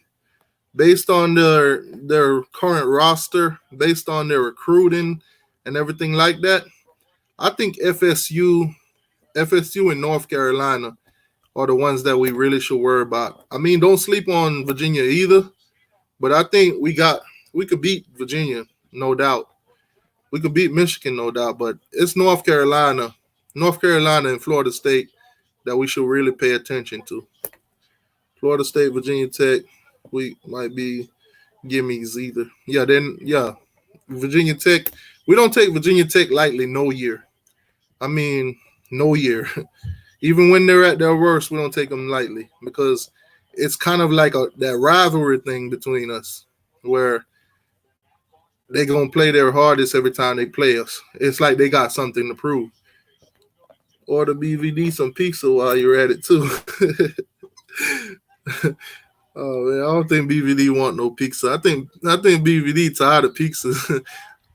I don't know if you guys go look in the chat. You see BVD. Go subscribe to BVD channel, man. BVD put on a lot of live shows and everything. He's on a morning show with Uncle Lou. I listen to him every morning. I tune in whenever I can. Y'all go subscribe to BVD. He a Tennessee fan, but he also does other videos too. Talking about current stuff that's going on. So y'all go check out BVD.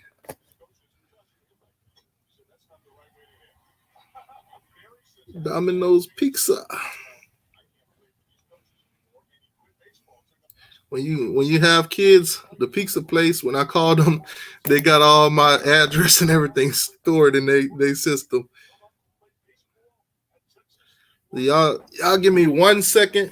I'm finna go order this pizza. I'll be right back. Hello? Yeah, can I do two medium, two topping pizza for the $5.99?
Sí, tú dices que te iba a contar.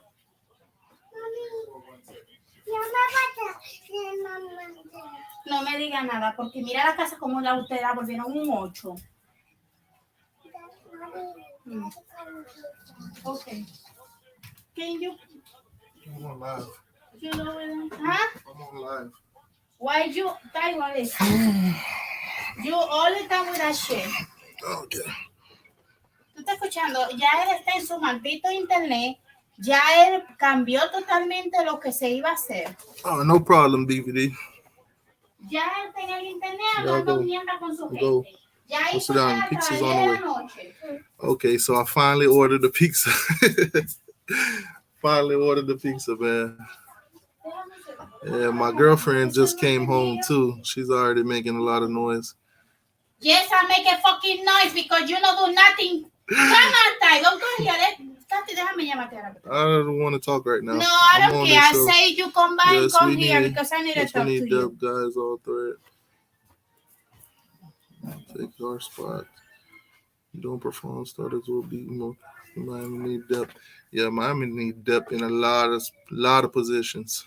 There's a lot of positions that if we have one player get injured, the rest of the season might be a bust at that position. We gonna get there though. If we could keep Manny and his staff, you know, past 3 seasons, I think we'll be more developed in all positions. Because right now, Manny talking that good stuff. You mean I'm doing stuff. Okay, yes. Say excuse me and come here. I need to talk to It's a you. Kane thing. Yeah. Florida State is the problem. Yeah, FSU has always been a problem. Whether they winning or losing, every season they always a problem. I mean, I can't hold nothing against them. I mean, lately though, the games that Miami and Florida State's been playing against each other, they've been kind of pointless. They've just been more of a bragging right thing. We own this state. We beat, we beat each other. Those games haven't had that magnitude that it normally did when we both come in there highly ranked. You know, whoever win this might actually go to a national championship or might have a shot at going to a national championship. It hasn't had that magnitude in a long time. So, I mean, on both teams' behalf, we got to get back to that point. I want, as a Miami fan, I don't hate. Like I said, I don't hate FSU. I need them to be good when we play them, especially this season. Be good when we play y'all. So when we beat y'all, it'll be worth something for us. If we go into that game, I think they say my FSU is starting the season ranked at 23. So if they could win going into Miami game, and we win in two, and we beat them, we're gonna benefit a lot from that. Because when the committee and all of them start looking at strength of schedule, they're gonna look at Miami like, yeah, that schedule is weak.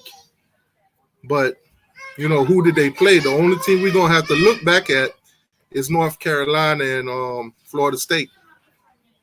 So hopefully, Florida State is doing well when we spank them, because we will spank them.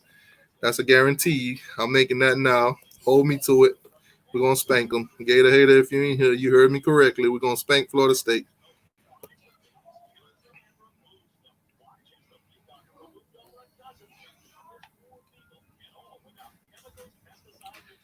You want to hear something funny though, Bob? One of those pizzas got pineapples on it.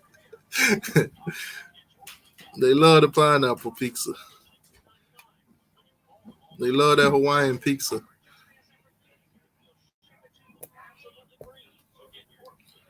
Yeah, the ACC today, like I said, today on the ACC, if you got the ACC network, It's all Miami. Miami glory games. Miami wins, championships and great games that, we got the victories in.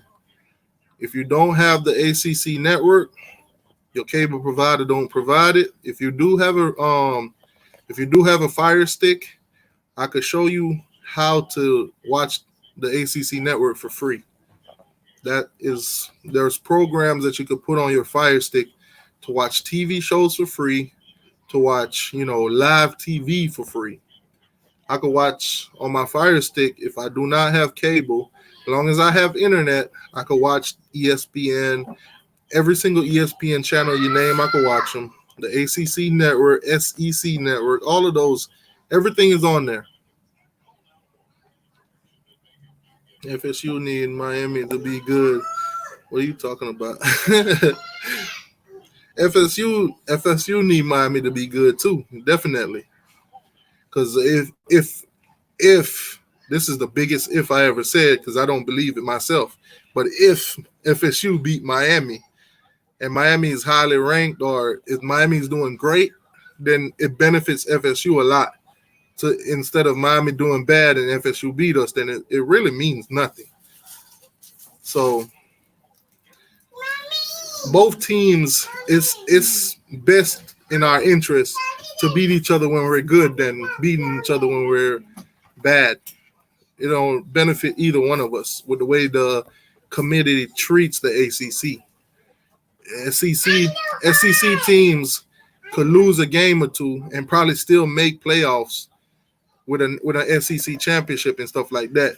But ACC, most of the time, you lose one game in the ACC, you ain't going to no playoffs.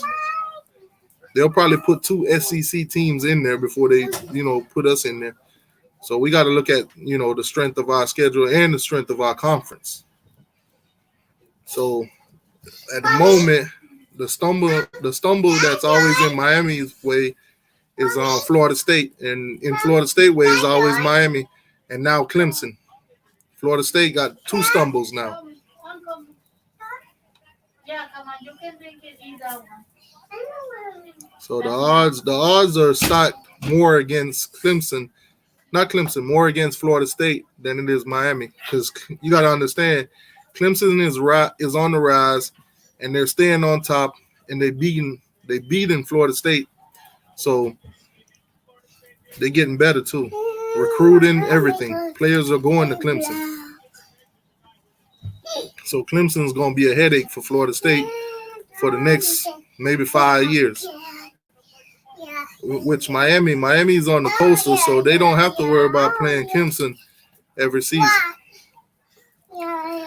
Anyways, guys, my girlfriend is home, so I'm gonna wrap this up now. I will be back on tonight at 7:00.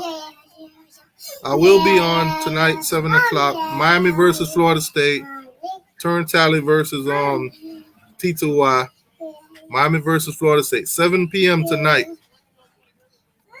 So we'll chop it up. Miami versus Florida State tonight at 7 p.m. Y'all come hang out with us. The show will probably be about a good 2 hours. Not gonna keep it too long because I do got work in the morning and everything like that. So we're going to keep it short tonight. But tonight at 7 p.m., y'all come hang out with us. Talk Miami versus Florida State. We do this show every Friday. This Friday is on my channel. Not Friday. This Sunday. Tonight is on my channel. And then Friday, it'll be on Turn Tally's channel. So y'all, come through, man. We do this every week. We chop it up about Miami versus Florida State. This thing get nice and heated. It's real entertaining. So y'all just come through, man. And y'all do me a favor, hit that like button, man. Hit that like button. Subscribe if you're not subscribed. I thank you guys for coming and watching. Like I said, ACC Network. Miami is on all day today. All day today is all Hurricanes. If you don't have nothing to do and nothing to watch, put your TV on the ACC Network. It's all Miami all day. Thank y'all for coming through. I'm out. Ivana, yo acabo de llegar porque tiene que pedir. Él pidió pizza ya.